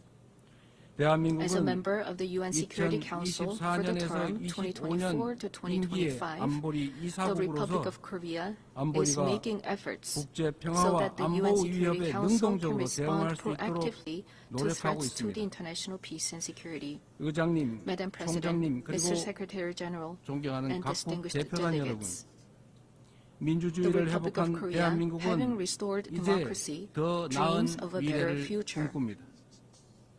The Republic of Korea will fulfill its responsibility as a responsible global power that steadfastly upholds the values of freedom, human rights, inclusiveness, and solidarity championed by the United Nations. We will further develop our institutions and cultures so that everyone residing in the Republic of Korea, both nationals and foreigners, can be respected as an equal member of society in all fields of life. The Republic of Korea will strengthen and lead cooperation with the international community while realizing the value of respect for human rights. In a time of crisis where immediate survival is urgent, words like solidarity, coexistence, and cooperation may feel somewhat distant.